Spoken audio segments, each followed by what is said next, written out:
Ce matin-là, pendant mon jour de congé, je suis allée avec mon père acheter un aquarium pour décorer ma chambre.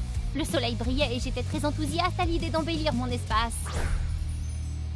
Papa, je vais acheter le long aquarium pour ma chambre. Hein? Oh, mais qu'est-ce que je vois? Avec qui ma sœur est-elle assise? Oh, c'est Monique. Elle porte mon nouveau top Chanel et flirte avec un mec. Monique, si je ne m'occupe pas de toi aujourd'hui, je ne suis pas ta sœur. Voyons ce que tu pourras me faire. Comment oses-tu? C'est le prix à payer pour s'amuser avec les affaires des autres. Oh, tu dépasses les bornes. Nom d'un chien, mais vous allez arrêter ça, toutes les deux. Salut à vous tous, fans de mon journal animé. Je m'appelle Monica, une adolescente qui vit au Texas, aux États-Unis. J'ai une sœur jumelle, mais ce qui est bizarre, c'est que nous ne nous ressemblons pas du tout. Ni en apparence, et surtout pas en personnalité. Je suis une fille super intelligente avec un QI de 130. Et pour ce qui est de Monique, c'est $12. Donne-leur $12 de plus. Ah, ne me fais pas la morale. Ce n'est pas parce que ton cerveau est gorgé d'eau. Vous pouvez sûrement imaginer ce qui s'est passé ensuite.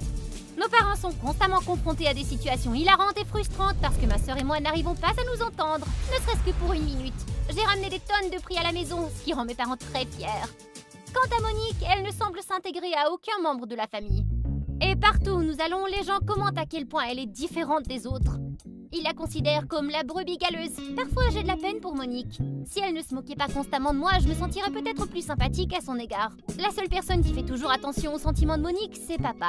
Au lieu de la gronder quand elle a de mauvaises notes, il l'emmène dans le jardin pour des discussions privées.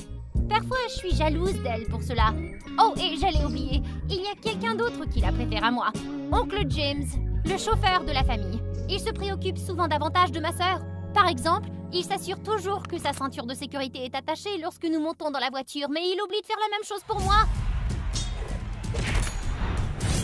Une fois, lorsque nos parents étaient trop occupés pour assister à notre activité scolaire, c'est oncle James qui est intervenu pour se joindre à nous. Ouais, Monica, t'es en feu. Monique, ça va?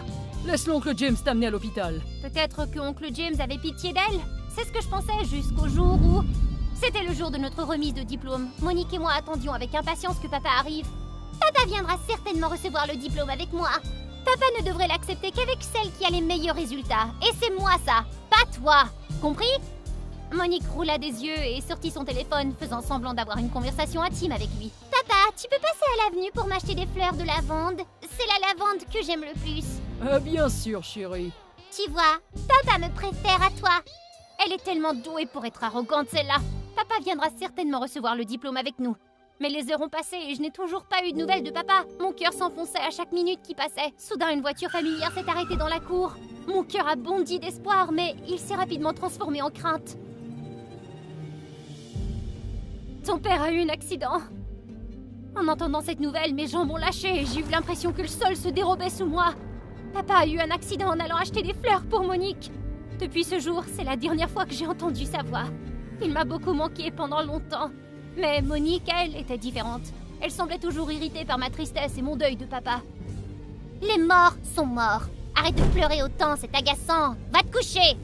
C'est vrai, papa a dû faire ce détour pour lui acheter des fleurs. C'est pour cela qu'il a eu l'accident. Tout cela est de la faute de Monique. Pourtant, elle n'éprouve aucun remords. Je te jure que je vais lui faire payer pour ça. Après le décès de papa, Monique et moi sommes devenues encore plus distantes. Ma santé s'est détériorée parce que je n'arrivais plus à dormir. Mon père me manquait tellement. En conséquence, mes notes ont commencé à chuter. Je m'endormais souvent en classe, la tête lourde d'épuisement et de chagrin. Et malheureusement, le professeur m'a surpris un jour. Monica, pourquoi t'es-tu endormie si souvent ces derniers temps? Allez, viens résoudre ce problème. Problème? Mais quel problème? J'ai rapidement fouillé mon livre. Oh non, où est-il? Je suis condamnée. Monica, qu'est-ce qui ne va pas chez toi? Je peux résoudre le problème, monsieur. Qu'est-ce que c'est que cette histoire? Pas elle! Comment pourrait-elle... Mais quoi? Comment avait-elle la bonne réponse tout à coup? Monique n'avait jamais été une bonne élève auparavant. Comment a-t-elle pu changer à ce point? Après ce jour, j'ai surveillé Monique de près. À 1h du matin, je l'ai surprise en train de lire. Même maintenant, elle essaie de me surpasser. Très bien, je vais lui montrer ce qu'il en est. Le lendemain matin, il y a eu un contrôle des devoirs à la première heure. Le professeur a vérifié le travail de chacun à son bureau. Naturellement, je lui ai laissé une petite surprise. Est-ce que j'ai l'air d'un clown à tes yeux? Quelqu'un va avoir des ennuis. Je m'adresse à toi, mademoiselle Monica. Pourquoi as-tu écrit des choses méchantes et renversé de l'encre dans le livre de ta sœur? Zut flûte! Il a reconnu mon écriture! La panique m'a envahie tandis que Monique met l'enseignant à l'écart pour chuchoter. Je me demande ce qu'elle lui dit. De façon inattendue, on m'a envoyée dans le bureau de l'infirmière pour une évaluation. On m'a dit que je souffrais d'une légère anxiété et que j'avais besoin de repos. Hein? Elle a dit au professeur que j'étais folle? Oh ça non, je la laisserai pas s'en tirer. En rentrant à la maison, j'ai prévu de confronter Monique. Au moment où j'allais me précipiter à l'étage, on a sonné à la porte. Bonjour, êtes-vous la fille de Monsieur Style? Veuillez signer ce formulaire concernant l'enquête sur la scène de l'accident. Nous avons trouvé des traces de sédatifs. Il aurait pu être drogué avant l'accident. Mais quoi? Papa avait été assassiné? J'étais abasourdie. Mon esprit tournait alors que j'essayais d'assimiler les paroles de l'agent. Ils m'ont tendu un dossier trouvé sur les lieux de l'accident. Mes mains ont tremblé quand je l'ai ouvert. À l'intérieur, il y avait une photo de maman en train de parler avec quelqu'un de familier. Je crois que j'ai déjà vu cette chemise quelque part. Monica, que se passe-t-il? Non, je rêve, ce n'est pas possible. Rien? Merci beaucoup, monsieur l'agent. Je vais vous dire si je vois quelque chose. Il y a vraiment quelque chose de louche ici, et je suis déterminée à trouver la vérité. N'oublie pas tes médicaments. Grand-mère vient te chercher demain. Pourquoi viendrait-elle me chercher? Je vais très bien. Les soupçons m'assaillaient. Monique devait forcément cacher quelque chose. Je dois découvrir la vérité avant qu'il ne soit trop tard. Cette nuit-là, je me suis glissée dans la chambre de papa pour chercher des indices. Et j'ai découvert une vérité choquante. Il y avait les résultats des tests ADN et toutes les preuves de la liaison de maman. Monique est ma sœur jumelle d'un autre père? Oh non! Les papiers ont glissé de mes mains tremblantes. La vérité m'a fait l'effet d'un coup de poing dans le ventre. Oncle James et maman avaient une liaison depuis que mes parents s'étaient mariés. Et Monique était le résultat de cette liaison interdite. Papa avait secrètement enquêté sur tout, mais avait quand même bien traité Monique. Mais ces trois-là... Pas étonnant que nous ne nous ressemblions pas du tout. Ça doit être relié à l'accident de papa. Je n'abandonnerai pas aussi facilement. Je me suis faufilée hors de la maison, le cœur battant la chamade alors que je serrais le dossier des preuves. Je devais me rendre au poste de police et les dénoncer tous les trois.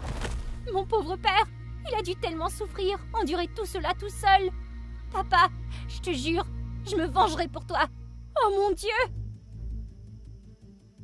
Trouvez Monica avant qu'elle ne dise tout à la police. Compris? Oui, monsieur. La panique m'a envahie. Je dois sortir d'ici. Illico! Je me suis retournée pour partir, mais une douleur aiguë m'a traversé la cheville. Trouvez la fille! Oh non, pourquoi je suis si malchanceuse? Qui est-ce? Qui? Laissez-moi partir! Laissez-moi partir! C'est moi, abruti! Calme-toi! Tu essaies de couvrir ton vrai père, n'est-ce pas? Laisse-moi partir, je dois faire un rapport à la police! Mes cris ont alerté par inadvertance Monsieur James et ses hommes de main. Dès que Monsieur James est apparu, Monique m'a assommée. Elle m'a emmenée dans une maison abandonnée pour s'occuper de moi. Ah, finalement, je t'ai eu. Ni toi, ni ton cher père ne devriez exister. Ton père m'a enlevé ma famille. Tu as tort! C'est toi qui as détruit le bonheur de ma famille! Même quand mon père était courant de tes méfaits, il a continué à traiter Monique comme sa propre fille! Trop de bavardage. Prépare-toi à dire bonjour à papa. Monique, rends-moi les documents. À ce moment-là, j'ai regardé Monique droit dans les yeux. Mon pauvre père l'a toujours traitée comme sa propre fille. Et pourtant, elle le regrettera à jamais. Papa, j'arrive te voir. Ya! Je n'ai qu'un seul père. Et un homme comme toi ne mérite pas d'être appelé papa. Elle m'a sauvée. Quelques heures plus tard, la police est arrivée et a encerclé la scène. Monsieur James a été emmené menotté. À mon grand étonnement, Monique avait échangé les preuves et les avait remises à la police avant. Il s'est avéré que pendant tout ce temps, Monique ne se sentait pas à sa place et était jalouse parce que j'étais toujours meilleure dans tous les domaines. Elle n'était pas exactement une mauvaise personne. Monique a changé après la mort de papa, tourmentée par la culpabilité. Son changement était aussi dû aux paroles encourageantes de papa. Monique avait tout vérifié elle-même et elle m'avait conseillé de rester chez grand-mère pour me reposer pendant qu'il s'occupait de l'affaire. Après ce scandale choquant, notre mère est partie, incapable de nous affronter, Monique et moi. Le poids de sa culpabilité et la honte des sombres secrets de la famille étaient trop lourds à porter. Bien sûr, Monsieur James a reçu une peine bien méritée pour ses crimes. Et ma sœur et moi? Après tout ça, nous avons grandi et appris à nous aimer davantage. Nous avons passé de longues nuits à parler de papa, à partager des souvenirs et à trouver du réconfort dans notre chagrin.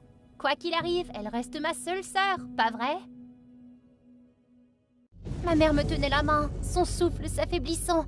Je ne m'étais jamais sentie aussi impuissante de ma vie. Karen, ma fierté et ma joie, je compte sur toi pour continuer l'œuvre de ma vie. Maman, s'il te plaît, ne me laisse pas! Mais elle ne m'a plus répondu. Elle est partie, pour toujours. Je suis Karen, 17 ans. Je vivais heureuse avec ma mère dans une petite maison d'une ville américaine tranquille. Mais quand j'ai eu 17 ans, le cancer me l'a enlevée. Sa dernière volonté était que je poursuive sa passion, une entreprise de cosmétiques qu'elle avait créée de toutes pièces. Maman était une formulatrice hors pair et elle m'a transmis sa passion. Elle a tout mis en œuvre pour créer Lavia, une marque réputée pour ses produits uniques et de qualité. Mais elle avait trop fait confiance à mon père, qui l'a trahi en reprenant l'entreprise, en divorçant et en nous mettant à la porte. Je l'ai vu regarder Lavia à la télévision, les yeux remplis de regrets. Pour ne rien arranger, Lavia était en train de sombrer. Ses produits étaient dépassés et elle perdait du terrain par rapport à ses concurrents. Je suis donc retournée vivre avec mon père avec un seul objectif, reprendre ce qu'il avait pris à ma mère. Regardant l'immense manoir devant moi, je ne me sentais pas le moins du monde excitée. J'ai pris une grande inspiration et je suis entrée. Dans le salon, il y avait un homme, mon père, que je n'avais pas vu depuis 10 ans, qui lisait un journal. En face de lui, je suppose qu'il y avait ma belle-mère et mon demi-frère.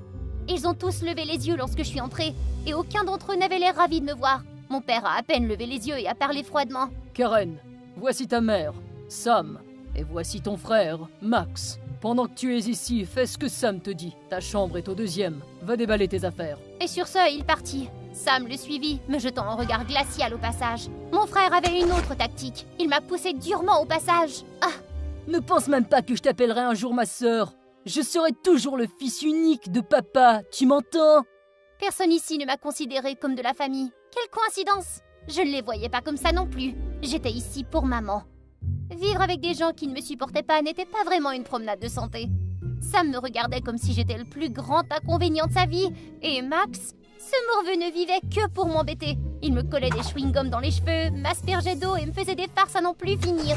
Papa ignorait tout ce qu'il faisait, mais dès que j'essayais de me défendre, il me tombait dessus et finissait par me blâmer. Il ne me traitait pas comme sa fille, mais comme une inconnue qui partageait sa maison. Un matin, je me suis réveillée en sentant quelque chose se tortiller sur mon visage. Ça me démangeait. J'ai tendu la main et j'ai senti quelque chose de mou et de frétillant. Quand j'ai ouvert les yeux... Ouah! Qu'est-ce que c'est que ce truc? J'ai surgi du lit. Le lit était rempli de verre. Complètement dégueulasse. C'est forcément Max.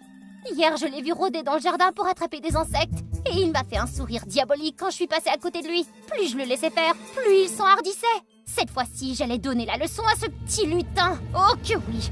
Ce soir-là, au dîner, Max s'est penché vers moi avec un sourire en coin. Alors, Karen, t'as bien dormi la nuit dernière? Pas vraiment, il y avait des vers de terre dans mon lit. As-tu découvert qui t'avait fait ce coup? Pas encore, mais je devrais les remercier. Ces vers d'eau avaient l'air délicieux, alors j'ai fait de la soupe avec. Comment tu l'as aimé? Max regarda son bol, qui était presque vide. Il y a vu des petits bouts de verre qui flottaient au fond. Il poussa un cri, laissa tomber le bol et se précipita rapidement vers l'évier. Lorsqu'il est revenu pâle et secoué, je n'ai pas pu retenir mon sourire. Tu es diabolique! Tu as mis des insectes dans ma soupe! Ce n'est qu'une chrysalide de verre à soie. C'est un mets délicat dans certains endroits. Peut-être que maintenant tu y réfléchiras 2 fois avant de m'embêter. Papa! Elle essaie de m'empoisonner! Mets-la dehors! Karen, il ne faisait que s'amuser. Ne peux-tu pas être gentil avec ton frère? Alors t'as qu'à dire à ton petit fiston gâté d'arrêter de m'embêter! Toi, espèce de sale gosse ingrate! J'ai couru hors de la maison ne voulant pas y entrer une seconde de plus. J'ai continué à courir jusqu'à ce que je me rende compte que j'étais perdue avec la nuit qui tombait. Et c'est là que la peur est apparue. Soudain, un klaxon de voiture a retenti juste à côté de moi. J'ai levé les yeux pour voir un homme d'âge moyen en sortir. Karen, que faites-vous ici à cette heure? Je vous connais, vous? Je suis Steve, l'assistant de votre père. Je vous ai vu quelques fois quand j'ai déposé des documents pour lui. Allez, montez, je vous ramène chez vous. D'accord. Je suis montée dans la voiture de Steve. Sa gentillesse et son ton doux m'ont mise à l'aise et je me suis vite retrouvée à m'ouvrir, à lui parler de toutes les injustices auxquelles j'étais confrontée avec mon père, ma belle-mère et mon demi-frère. C'est peut-être parce que votre père et vous ne vous comprenez pas encore. Je vais lui parler, voir s'il peut peut-être être plus attentionné. Ne vous sentez pas si mal, d'accord? Merci Steve. Personne ne m'a montré autant d'attention depuis la mort de maman. Je n'ai pas d'enfant, alors je pense à vous et à Max comme au mien. Si vous avez besoin d'aide ou de quelqu'un à qui parler, je suis toujours là, d'accord? Ces paroles m'ont remonté le moral. En moins d'1 heure, il m'a fait sentir plus chaleureuse que mon propre père ne l'avait jamais fait. Un jour, j'ai vu papa...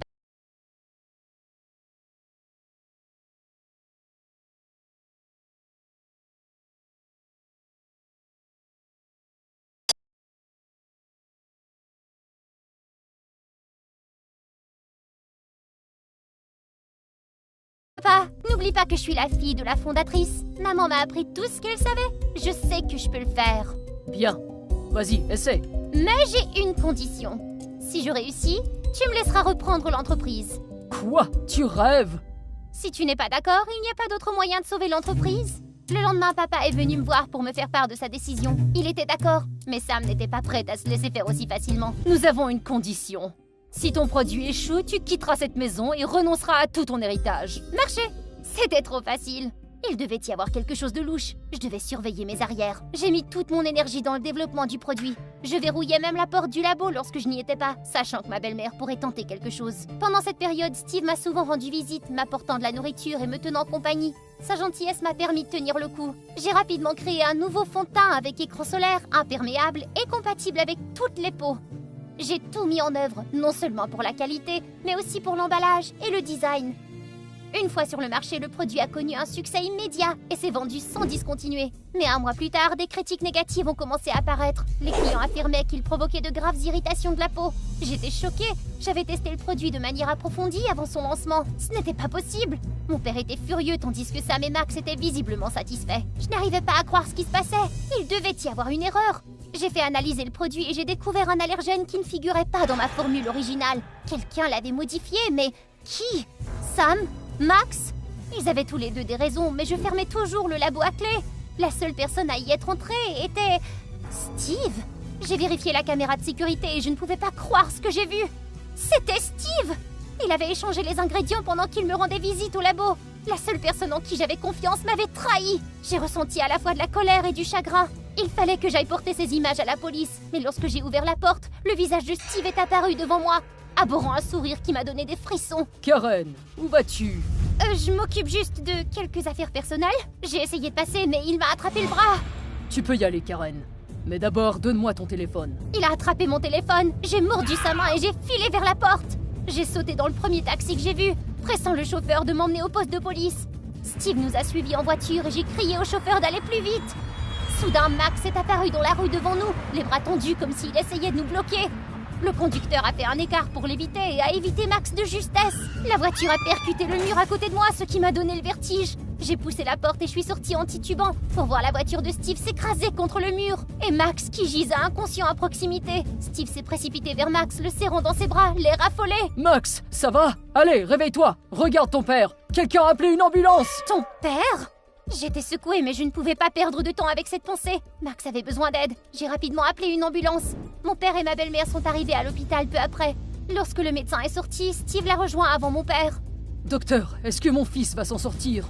Il va bien, juste quelques égratignures mineures. Il s'est évanoui sous le choc. Steve a soupiré de soulagement et s'est enfoncé dans un fauteuil. Steve, comment as-tu appelé Max? Ton fils? Je devais être inquiet. Tu sais, je n'ai pas d'enfant, alors je m'occupe de Max comme si c'était le mien. Max va bien maintenant, alors peut-être que tu peux m'expliquer pourquoi t'as essayé de me ruiner. Que se passe-t-il, Steve? Ce n'est pas ce que vous croyez. Tu m'as saboté pour assurer la sécurité de l'entreprise pour ton fils, c'est ça? Sam et Steve ont pâli. J'avais deviné juste. Max était leur fils. Qu'est-ce que c'est que cette absurdité? Qui est le fils de Steve? Le fils de Steve est le garçon allongé dans ce lit. Je l'ai entendu appeler Max son fils pendant l'accident. Et toi aussi, n'est-ce pas? Si tu en doutes, papa, fais un test d'ADN. Tu mens! Ne l'écoute pas!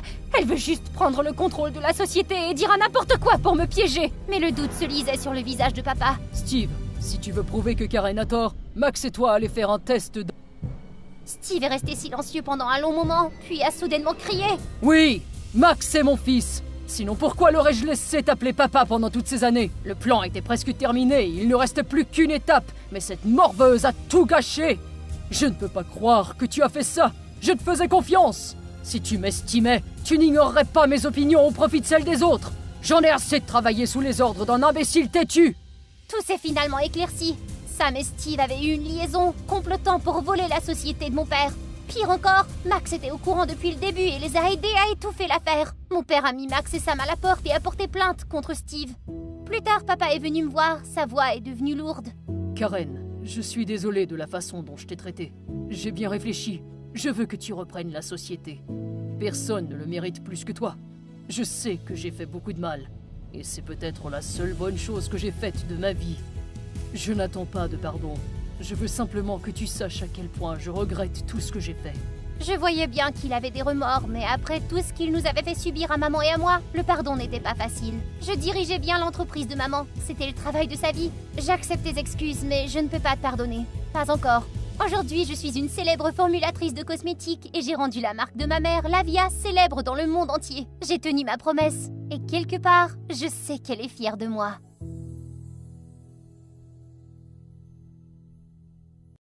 J'ai traversé le monde pour découvrir le secret de mon père, partie 2. Bonjour à tous. Merci d'avoir attendu mon histoire spéciale qui s'est déroulée à travers le monde. Dans le dernier épisode, à cause d'une phrase inattendue de mon fils Corbin, j'ai commencé à croire au destin, et cela m'a poussé à tenir la promesse que j'avais faite avec mon père. J'ai voyagé au Vietnam à la recherche de Ngoc Hoa, la femme qu'il avait toujours souhaité rencontrer après la guerre. Heureusement, j'ai rencontré Cathy Phuong et j'ai rejoint son organisation à but non lucratif pour aider les anciens combattants dans l'espoir de retrouver Madame Hoa. J'espérais que Corbin, mon fils, se souviendrait davantage de sa vie antérieure pour m'aider dans mon voyage. Mais quand je lui ai demandé, j'ai été déçu car il prétendait ne pas connaître cette femme. Je devais trouver Mrs. Ngoc Hoa avec le peu d'informations que j'avais, avec l'aide de l'organisation de Cathy. Alors, continuons à me suivre dans ce voyage. Après un demi-mois, il n'y avait aucune information concernant Ngoc Hoa, qui avait une longue cicatrice sur son bras gauche. Je n'ai trouvé personne correspondant à cette description, bien que je sois allé dans divers domaines. Peut-être qu'elle avait changé d'emplacement après la fin de la guerre. Lors de mes journées au Vietnam et participant à ce voyage de volontariat, je me confiais souvent à Cathy pendant mon temps libre. J'ai parlé du dernier souhait de mon père, mais tout le temps j'étais le seul à parler, et Cathy est restée silencieuse. Elle parlait rarement de sa vie privée même, si j'ai essayé de lui demander plusieurs fois. Cela m'a rendu encore plus curieux des antécédents de Cathy. Je ne voyais en elle qu'une femme de caractère, indépendante et toujours seule. Je n'ai presque jamais vu Cathy appeler sa famille. J'ai dit une fois que mon père était pilote. J'ai aussi parlé de la longue cicatrice de Madame Hoa. Cathy a été assez surprise et a demandé « Comment s'appelle ton père ?» « Daniel », dis-je avec une légère surprise.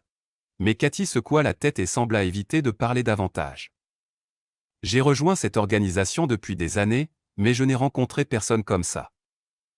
J'étais plus curieux de son évitement et j'ai dit « L'heure de rentrer chez moi approche, j'espère donc la retrouver bientôt. » Quelques jours passèrent, et quand cela me parut désespéré, un matin, j'eus des nouvelles de Cathy.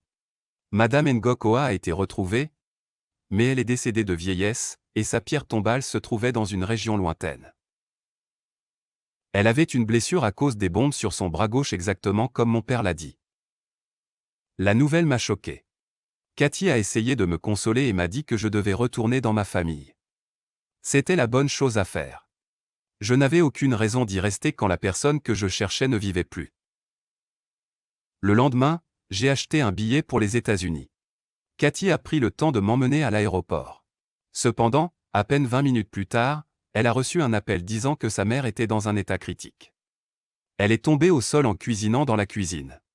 En entendant la nouvelle, Cathy a paniqué et a été terrifiée. Elle avait besoin de retourner chez sa mère à ce moment-là.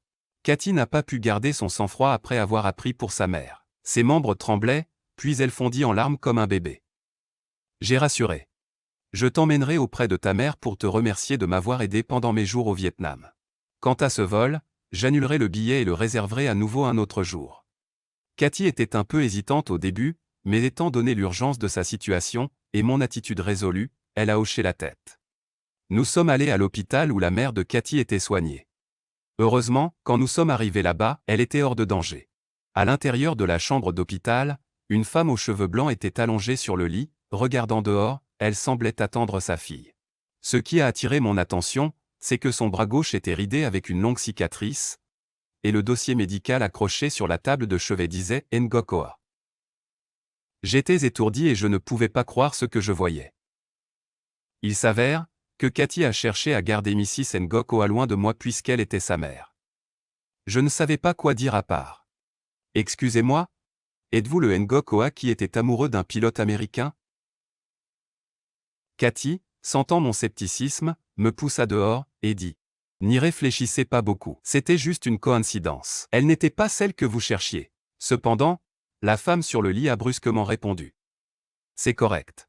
Mon mari était pilote pour l'armée de l'air des États-Unis. Nous attendons son retour depuis des années, mais pourquoi avez-vous demandé cela ?» Plus de doute, Elle était la femme que mon père recherchait. Donc Cathy était l'enfant de Madame Oa? Ça voulait dire que mon père était aussi son père? Donc, était-elle ma sœur? J'ai présenté à Madame Oa une photo de mon père et de son meilleur ami. Mais étonnamment, elle a pointé du doigt la personne qui se tenait à côté de mon père, Monsieur John, et a dit que c'était son amant du passé. Mon père n'était qu'un ami proche de John. J'ai soudain compris, là tout. Avant la mort de mon père, il a juste dit qu'il devait trouver et rendre l'écharpe et les chaussures à une femme nommée Ngokoa, avec une cicatrice sur le bras gauche, sans dire quelle relation cette personne avait avec lui. J'ai supposé que tu étais l'amant de mon père, mais il s'est avéré que non. Je croyais que la personne qui voulait te trouver était Monsieur John, et mon père voulait juste tenir sa promesse à un ami proche. Madame Oa a été déconcertée lorsqu'elle a appris la mort de John. Elle sanglota en expliquant qu'elle avait élevé Cathy seule pendant des années, et qu'elle n'avait rien entendu à propos de John. Ils attendaient son retour. Le vrai nom de Cathy. Il s'avère que le vrai nom de Cathy est Diem Phuong. Étant une métisse, avec une apparence différente. Elle a grandi dans la honte et la peur et a toujours caché des informations sur sa famille. En grandissant, elle a pris le nom de Cathy Phuong pour participer facilement aux activités d'organisations caritatives internationales. Au fond de son cœur, elle avait toujours attendu son père qu'elle n'avait jamais rencontré, alors elle a rejoint cette organisation caritative pour avoir plus d'opportunités de retrouver son père. Après avoir su que mon père était pilote et cherchait une femme nommée Ngokoa. Elle espérait que c'était son père. Mais en sachant que mon père s'appelait Daniel au lieu de John, elle a donné de fausses informations sur une autre femme nommée Ngokoa pour cacher son identité, et m'empêcher de chercher Mrs. Oa. Ce malentendu nous a fait presque nous perdre pour toujours. Cathy et sa mère attendaient depuis des décennies sans savoir que Monsieur John était décédé depuis longtemps. Quant à moi, je pensais que papa essayait de retrouver son amant, mais en réalité ce n'était qu'une promesse à un ami perdu. Cathy a exprimé ses regrets pour ce qu'elle avait caché et menti. C'était une réunion touchante, remplie d'informations inattendues. Et c'était déchirant pour moi, Cathy et Madame Oa. Je suis retourné aux États-Unis auprès de ma famille après avoir donné à Madame Oa les vieilles chaussures et les barres chocolatées. Pendant les longues années de vacances qui ont suivi, je suis retourné au Vietnam comme promis, mais aussi avec mon fils Corbin. Chose étrange, après cet incident, il a oublié tout ce qu'il m'avait dit. Mais lorsqu'il a rencontré Mrs. Oa, les deux sont rapidement devenus incroyablement proches. Corbin a continué à câliner Madame Oa pendant les vacances jusqu'à notre retour aux États-Unis. Même s'il n'y a aucune preuve pour soutenir la théorie spirituelle d'une vie passée, je continue d'y croire, car les événements qui ont eu lieu dans ma famille étaient si uniques et mémorables. Avez-vous déjà brisé le cœur de votre bien-aimé? Je l'ai fait. C'était ma fille bien-aimée, et je l'ai blessée physiquement et mentalement. Je suis Félix, je suis 40 ans. Je suis devenu un papa célibataire l'année dernière. Ma femme a été assassinée par un immigrant africain lors d'un vol il y a 1 an. Cet événement m'a fait ressentir du ressentiment envers les gens de couleur. Mais Ali, ma fille était tout le contraire de moi. Elle est une fille pure et honnête, et voit toujours le bien dans la nature humaine. Elle traite tout le monde avec respect et gentillesse. Après la mort de ma femme, ma famille a semblé sombrer dans le désespoir. À cette époque, en novembre 2020 pour être exact, l'élection présidentielle américaine a été très active. J'ai voté pour Donald Trump parce que je pensais qu'avec les politiques qu'il a introduites, les immigrants et les personnes de couleur seraient expulsés d'Amérique. Je croyais qu'ils ne méritaient pas de vivre dans mon pays. J'ai donc été extrêmement déçu et furieux de la victoire finale de Joe Biden. Impossible. Seul Trump peut rendre l'Amérique à nouveau formidable. Certes, les démocrates ont triché avec les votes. Dieu, avec la politique sans fondement de Biden, les gens de couleur afflueraient en Amérique et détruiraient ce pays. J'ai retweeté une grande partie du statut de Trump sur Twitter avec l'opinion que pour que l'Amérique soit à nouveau formidable, tous les immigrants doivent être expulsés du pays. Je les déteste tellement que je maudirais tous ceux qui auraient la malchance de traverser en chemin. Ma fille Ali, était si différente de moi. Elle a essayé d'utiliser toute sa sincérité et son amour pour changer mon point de vue. Mais cela ne faisait que me mettre en colère. Elle n'arrêtait pas de me parler de tous les gentils noirs qu'elle rencontrait, de célébrités de couleur, et m'a même forcé à lire des articles sur le racisme. Mais je m'en fichais. Un jour, alors que je participais à un rassemblement de rue pour demander un nouveau contrôle des votes entre Trump et Biden, une femme noire est tombée sur moi alors qu'elle sortait du supermarché. Dans l'excitation et l'atmosphère agressive de la manifestation, ma colère est devenue incontrôlable.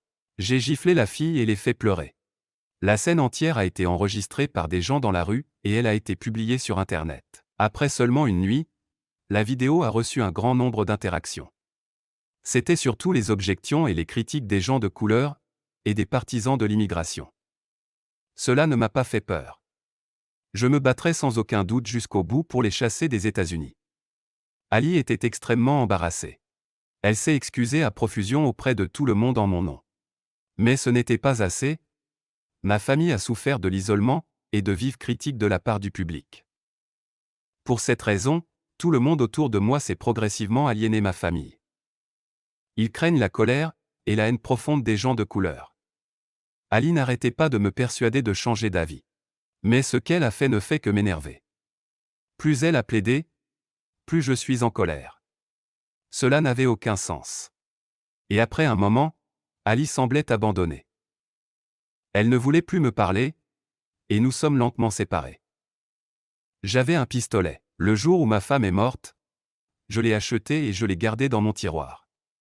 Je voulais protéger ma famille de toute menace, et je tirerais sur l'homme qui a tué ma femme si jamais je le revoyais. Chaque fois que des manifestations éclataient, je portais souvent une arme avec moi et je participais à ces événements. Ali était désemparée et m'a demandé pourquoi je portais un pistolet. Pour éviter les ennuis, je lui ai dit que c'était juste de la légitime défense, mais elle n'y croyait pas. Elle m'a dit qu'une arme dangereuse comme celle-là n'apporterait que des misères. Les tensions lors des élections s'intensifiaient de jour en jour.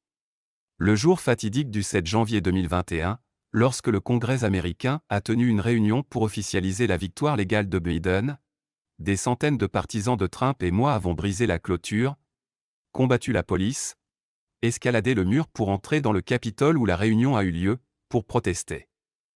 Comme à chaque fois, j'ai apporté l'arme avec moi. La foule a cassé les lunettes, volé la statue, vandalisant le bureau du président de la Chambre. Le vice-président et les sénateurs étaient accompagnés de policiers pour évacuer la salle du Sénat vers la sécurité. Maintenant, en regardant en arrière, je ne peux pas croire que ce soit réellement arrivé. Était-ce l'Amérique en 2021 ? Un pays autrefois considéré comme le pays le plus avancé du monde, était devenu un champ de bataille pour une guerre civile. Ce n'était plus une compétition entre les démocrates et les républicains, c'était une guerre civile entre ceux qui voulaient la paix et ceux qui étaient aveuglés par la haine et la discrimination, et n'avaient aucun respect pour la loi. Ils ont fait tout cela pour satisfaire leur ego, pour s'assurer que la race blanche serait toujours supérieure. Tellement stupide. À la fin du rallye, tout était en désordre. J'ai traversé une petite ruelle pour partir. Là, je suis tombé sur un homme noir qui ressemblait exactement au meurtre qui a tué ma femme. Se sentant toujours impétueux sous l'influence toxique de la protestation, et des souvenirs douloureux qui me revenaient, la colère monta en moi. Je me suis précipité pour l'attaquer. Nous nous sommes criés fort. Le diable en moi s'est réveillé. J'ai sorti mon arme et l'ai pointée droit sur cet homme noir. Soudain, ma fille Ali est sortie de nulle part. Mais c'était trop tard. Non. Elle a crié. C'était le dernier son que j'ai pu entendre. Puis une forte explosion a retenti de mon arme. Ali a été abattu et est tombé au sol. Ali gisait immobile sur le sol. Il y avait beaucoup de sang qui coulait. J'ai été extrêmement choqué. J'ai immédiatement lâché le pistolet et j'ai couru vers ma fille. Je me suis agenouillé rapidement, confus et terrifié. Mes mains tremblaient trop pour tenir correctement le téléphone portable pour appeler une ambulance. Je me suis juste assis là à pleurer et à l'appeler par son nom. Ali ? Quelqu'un s'il te plaît sauve mon bébé. Le coup de feu a attiré l'attention d'une grande foule, et ils m'ont entouré, moi et ma fille. Mais, ce qui est déchirant, personne n'est venu pour m'aider, même si j'ai crié et plaidé. Et c'étaient tous des blancs, des gens que je considérais comme mes frères et sœurs de la même race. C'était l'homme noir à qui j'ai pointé une arme à feu qui a appelé une ambulance. À sa suite, un groupe de noirs est venu s'asseoir pour m'aider à donner les premiers soins et à arrêter le saignement d'Ali. Ils ont même déplacé la foule pour laisser la place au personnel médical. Grâce à des premiers soins rapides, Ali n'a pas perdu trop de sang. La blessure par balle n'avait heureusement touché que son épaule sans pénétrer ses organes internes. Ali a été emmené à l'hôpital et a été sauvé à temps. En fin de compte, elle s'est secrètement mêlée à la foule des manifestants pour me suivre par peur du scandale entre moi et une personne noire comme la dernière fois. J'ai été arrêté et j'ai eu un procès. En attendant, j'ai passé tout mon temps à l'hôpital pour m'occuper de ma fille. Là-dedans, j'ai étonnamment retrouvé la femme que j'avais giflée la dernière fois. Il s'est avéré qu'elle était l'infirmière de cet hôpital. Elle m'a reconnu. Cependant, elle m'a pardonné. Tout au long de notre séjour à l'hôpital, elle a très bien pris soin d'Ali et m'a toujours réconforté de ne pas être trop triste et inquiète. Le dévouement de cette fille et l'aide de personnes de couleur anonyme dans la ruelle m'avaient rendu profondément regrettable, embarrassé et reconnaissant. Ce sont des gens qui, bien qu'ayant été maltraités par moi, n'ont jamais nourri de ressentiment et ont gracieusement sauvé ma fille. Dès lors, je suis devenu plus calme et j'ai progressivement écarté l'idée de racisme. Avant le jour du procès, j'ai apporté un bouquet de fleurs à cette infirmière en guise de remerciement. J'ai aussi dit à Ali de bien prendre soin d'elle-même. Maintenant, je suis prêt à affronter le péché que j'ai commis. C'est le prix que je dois payer pour les mauvaises choses que j'ai faites. Cependant, mon cœur se sent à l'aise comme si je venais de soulager un fardeau qui m'attendait depuis si longtemps. Et je crois que ma chère épouse au paradis est également très fière de moi.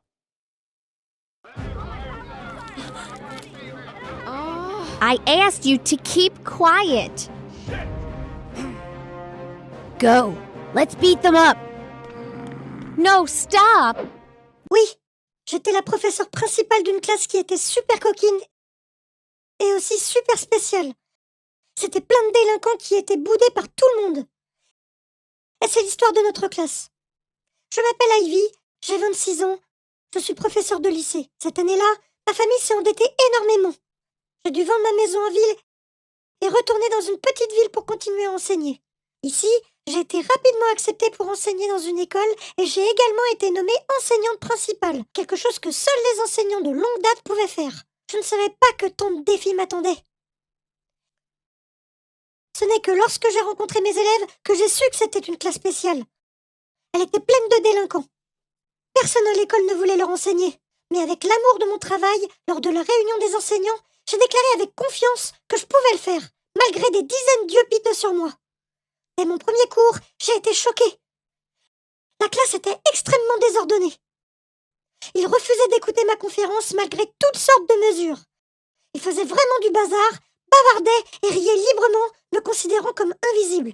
Mon Dieu, ils allaient me rendre folle. La classe était trop bruyante, alors je les ai grondés. « Je vous demande de vous taire !» Soudain, un élève de la classe à l'apparence féroce se leva, regarda dehors et cria « Allez, battons-les !» Immédiatement, toute la classe s'est soudain levée et a couru dehors. Je suis restée là, perplexe, essayant impuissante de les rappeler. À la fin, j'ai dû courir après eux jusqu'à la cour de l'école. Incroyablement, devant moi se trouvait une scène chaotique. Un combat se déroulait férocement. Tous se répandaient et se battaient sauvagement, mais absolument personne ne les arrêtait. Une enseignante debout à proximité a vu mon visage choqué, a secoué la tête et a dit « Vous vous y habituerez. Des querelles et des bagarres se produisent quotidiennement dans cette école. Ils sont toujours si agressifs et nous sommes impuissants. Il n'y a plus moyen de leur apprendre. » J'ai tendu les yeux pour trouver les élèves de ma classe parmi le chaos.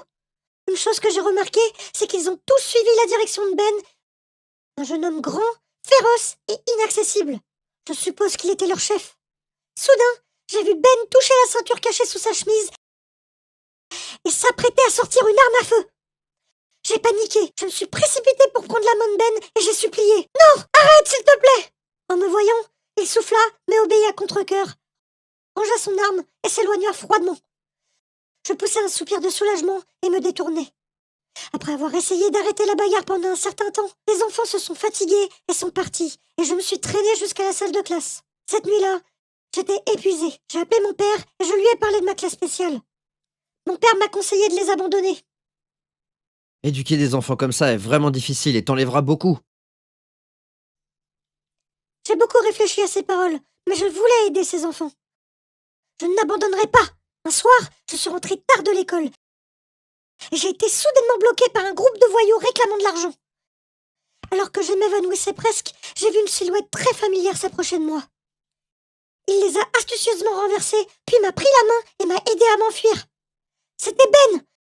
Il m'a sauvée à temps. Ben s'est blessé à la main en se battant avec ses voyous. J'ai dû utiliser la trousse de premiers soins personnels que j'avais toujours dans mon sac pour le soigner. Le garçon garda simplement le silence. En m'occupant de la blessure de Ben, j'ai entendu son estomac gronder. Alors, j'ai demandé « Il est si tard. Pourquoi n'as-tu pas mangé ? Je t'emmène dîner, d'accord ?» Ben hocha la tête. Nous sommes allés au restaurant et il a mangé comme un affamé. Mais Ben est resté silencieux tout le temps, ne disant absolument rien sur lui-même. Ce n'est que peu de temps après, lorsque je lui ai parlé de mon passé et que j'avais été abandonnée par ma mère, que Ben s'est ouvert et a avoué qu'il avait également été expulsé de la maison et n'avait reçu aucune attention de ses parents. Je me suis soudain sentie émue quand j'ai entendu cela.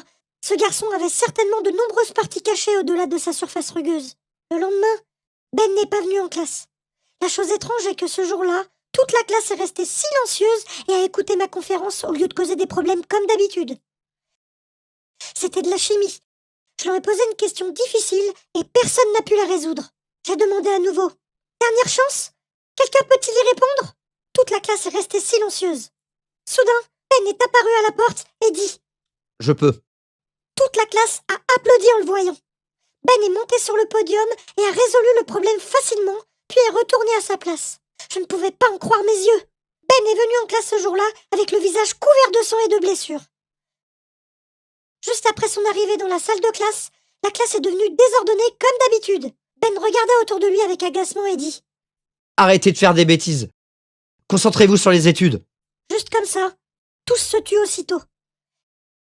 J'ai tacitement compris la position de Ben dans la classe. Tant qu'il parlait, toute la classe suivrait. Donc, si vous voulez qu'ils obéissent, le chef doit obéir. À la fin du cours, j'ai suivi Ben. Tu as subi des représailles hier soir ? Peux-tu m'en parler ? Mais en guise de réponse, Ben est resté silencieux et s'est éloigné. Sur le chemin du retour, j'ai rencontré Mike, un élève de ma classe. J'ai immédiatement posé des questions sur la situation de Ben. Il hausse les épaules. Non, je peux pas. Ben est féroce et prend toujours les devants. Mais personne n'a le droit de connaître ses affaires privées.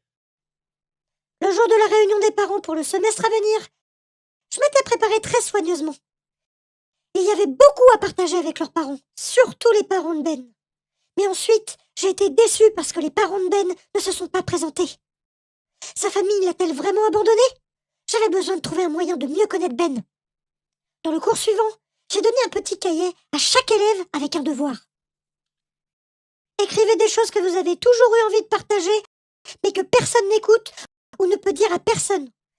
Si vous voulez que je le lise, mettez-le dans le tiroir du professeur. Sinon, vous pouvez le garder pour vous. Le lendemain, j'ai ouvert nerveusement le casier du professeur et à ma grande surprise, j'ai trouvé le cahier avec le nom de Ben dessus. Il s'est avéré qu'il avait toujours aspiré à se confier et à être entendu. J'ai feuilleté les pages et lu ce que Ben a écrit. Je vis dans une maison malheureuse. Mes parents se disputent toujours. Papa a battu maman en étant ivre. J'ai riposté à ce crétin et j'ai été expulsé de la maison. Je le déteste. Je suis parti parce que je voulais plus y retourner.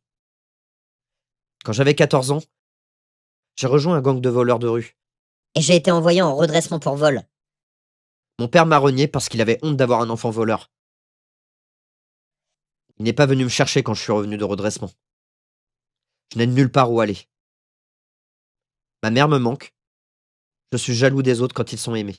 Je veux qu'ils me suivent et gâchent les choses où qu'ils aillent pour combler ma solitude. Mais cela ne semble pas me faire me sentir mieux. Après l'avoir lu, mon cœur se serra un peu. J'ai répondu par une lettre et je l'ai mise dans le placard de Ben le lendemain matin. C'est aussi la première fois que quelqu'un écoutait et répondait au garçon. Juste comme ça, Ben et moi avons parlé par lettres pendant un moment. J'ai compris que ce garçon n'était pas aussi effrayant qu'il en avait l'air, mais qu'il était en fait émotif et vulnérable. Un jour, Ben est venu dans la salle du professeur et m'a dit La maison me manque. Je veux y retourner, mais j'ai pas le courage. J'ai caressé la tête de Ben pour le réconforter et lui ai promis de l'accompagner pour lui donner plus de motivation. Ce week-end, j'ai conduit Ben chez lui. La maison était froide et vide, avec seulement la mère assise tristement sur le porche. Dès qu'elle a vu Ben, elle s'est figée comme si elle n'en croyait pas ses yeux. Puis, a couru le serrer dans ses bras. Il s'est avéré qu'elle attendait toujours le retour de Ben. Depuis qu'il est parti, elle était très triste et l'attendait toujours. C'est son horrible père qui lui a interdit d'aller le chercher. Ils ont divorcé peu de temps après et il est rapidement parti, mais sans contact et sans argent. Elle n'a pas pu trouver Ben. Maintenant, Ben est à la maison. Il peut vivre dans l'amour de sa mère comme il en rêvait. À partir de ce jour, Ben a arrêté de suivre la bande de voyous et a commencé à étudier sérieusement. Toute la classe a également suivi l'exemple de Ben. Tous sont devenus extrêmement obéissants. Presque 2 ans se sont écoulés depuis le premier jour où je suis devenue leur professeur principal. Maintenant que c'est ma dernière année, mes élèves coquins ont maintenant tous leurs propres projets. Quant à Ben, avec ce don en chimie, il veut aller à l'université pour étudier les maladies communautaires pour aider les gens. Le jour de la remise des diplômes, Ben m'a serré dans ses bras et m'a dit « Merci d'avoir ravivé ma vie. Je me rends compte que chaque enfant a le désir d'être aimé. En tant qu'adulte, nous devons leur offrir des soins, de la compréhension et une famille chaleureuse. Et peut-être qu'il n'y aura pas d'enfants méchants dans ce monde. » Les autres enfants de l'orphelinat sont restés là à regarder les brutes faire irruption dans la classe et m'entraîner. Comme d'habitude, ils m'ont jeté dans la salle de stockage sombre. J'ai entendu dire que seuls les pauvres et les gens inutiles avaient des tâches comme ça. Mais cette idiote de Muriel dit que c'est une couronne. Aussi spéciale. Ridicule. Écoute bien, ta place est dans un endroit sombre et malodorant comme celui-ci. Amuse-toi. Ces abrutis. Si elles n'étaient pas plus nombreuses que moi, je ne les laisserais pas s'en tirer aussi facilement. Salut mes amis de mon journal animé. Je m'appelle Muriel et je viens d'Angleterre. C'est maintenant temps de reprendre ma vie en main. Like et abonne-toi à mon journal animé pour suivre mon histoire et laissez-moi sortir d'ici. Depuis ma naissance, j'ai une tache de naissance unique en forme de couronne sur le bras, ce qui a fait de moi une cible pour les brutes de l'orphelinat. Mère Farley, une employée de l'orphelinat, était la personne la plus proche de moi. J'étais seulement triste parce qu'elle ne me permettait jamais de sortir et ne m'a jamais fait adopter. Mais c'était peut-être parce qu'elle voulait vraiment me garder auprès d'elle. Tout a changé quand j'ai eu 15 ans. Ce jour-là, nous avons appris que la reine et la princesse visiteraient l'orphelinat lors d'un voyage de charité. Tout le monde était très excité, surtout la mère Farley. Mais dès qu'elle m'a vu, son visage s'est assombri. Sans un mot, elle m'a traîné jusqu'à la salle de stockage et m'a jeté à l'intérieur. Mère Farley, qu'est-ce que tu fais? Reste ici et pas un mot. Tu n'as pas le droit de te présenter devant la reine et la princesse, tu m'entends? La reine n'aimera pas ta tache de naissance et cela pourrait ruiner l'atmosphère. Nous ne voulons pas cela. Puis la porte se referma à clé. Malgré mes cris, les bruits de tambour et la foule à l'extérieur ont noyé ma voix. La reine et la princesse étaient arrivées. J'ai tout essayé pour sortir de la réserve. Après avoir trouvé du papier brouillon, j'ai utilisé des morceaux de charbon pour écrire un message d'appel à l'aide et je l'ai glissé sous la porte. Mais personne n'est venu et j'étais à court d'options. J'ai décidé de reculer, de rassembler mes forces et d'enfoncer la porte. Mais quand j'étais à 1 centimètre, quelqu'un l'a ouvert et nous sommes entrés en collision. Quand j'ai ouvert les yeux, il y avait un beau jeune homme aux yeux bleus profonds et aux cheveux bruns doux. Serait-ce le prince? Tu peux te lever? Oui, je suis désolée. Votre Altesse, vous allez bien? Merci pour le compliment, mais je ne suis qu'un garde. Est-ce que ça va? Un sentiment étrange m'a envahi lorsque j'ai pris sa main. Le garde a eu l'air un peu surpris quand il a vu la tache de naissance sur mon bras. Ne t'en fais pas. Merci de m'avoir aidé. Il a acquiescé et m'a souri, puis nous sommes sortis dans la cour où la reine et la princesse distribuaient des cadeaux aux enfants. Elles avaient l'air si radieuses, presque comme si elles rayonnaient. C'est alors que j'ai remarqué la tache de naissance sur le bras de la princesse. Elle était faible, mais indéniable. Elle ressemblait exactement à la mienne. Je me suis souvenue de ce que Mère Farley avait dit avant de m'enfermer dans la salle de stockage. Pourquoi avait-elle soudainement mentionné cette tâche? La visite s'est terminée et elles ont quitté. Je savais que je ne pourrais pas vivre paisiblement avec 1 million de questions qui me traversaient l'esprit. Avant que Mère Farley ne le remarque, je me suis glissée dans la foule et j'ai jeté du sable pour distraire les gardes. Et je me suis rapidement cachée sur la banquette arrière de la voiture, pendant que la princesse et la reine faisaient leurs adieux. Pour la première fois de ma vie, j'ai échappé à l'ombre noire de cet orphelinat. La voiture s'est arrêtée devant le palais royal qui était 100 fois plus magnifique que l'orphelinat. Après que la reine et la princesse soient sorties, j'étais tellement préoccupée à admirer le palais que j'ai failli me faire prendre dans le rétroviseur. Heureusement, je me suis baissée avant de me faire remarquer. Cette nuit-là, alors que j'étais allongée sur une balançoire dans le jardin royal, une lampe de poche m'a soudain aveuglée et 2 gardes m'ont attrapée.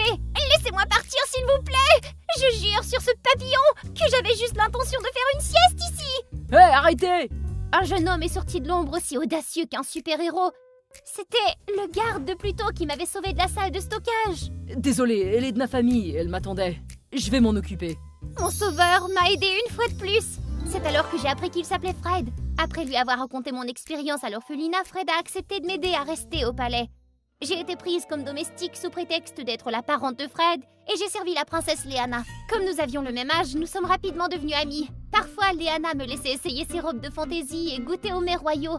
Elle était gentille mais aussi très difficile à gérer. Par exemple, Léana a grimpé une fois sur l'énorme lustre du grand hall et j'ai lutté pour la faire descendre, mais le lustre s'est ensuite effondré, se fracassant au sol. Je ne me suis pas bien occupée de la princesse, votre majesté. Pardonnez-moi, je vous prie. Pas de quoi, Muriel, il n'y a pas de mal. J'avais prévu de redécorer le palais de toute façon. Je voyais rarement la reine.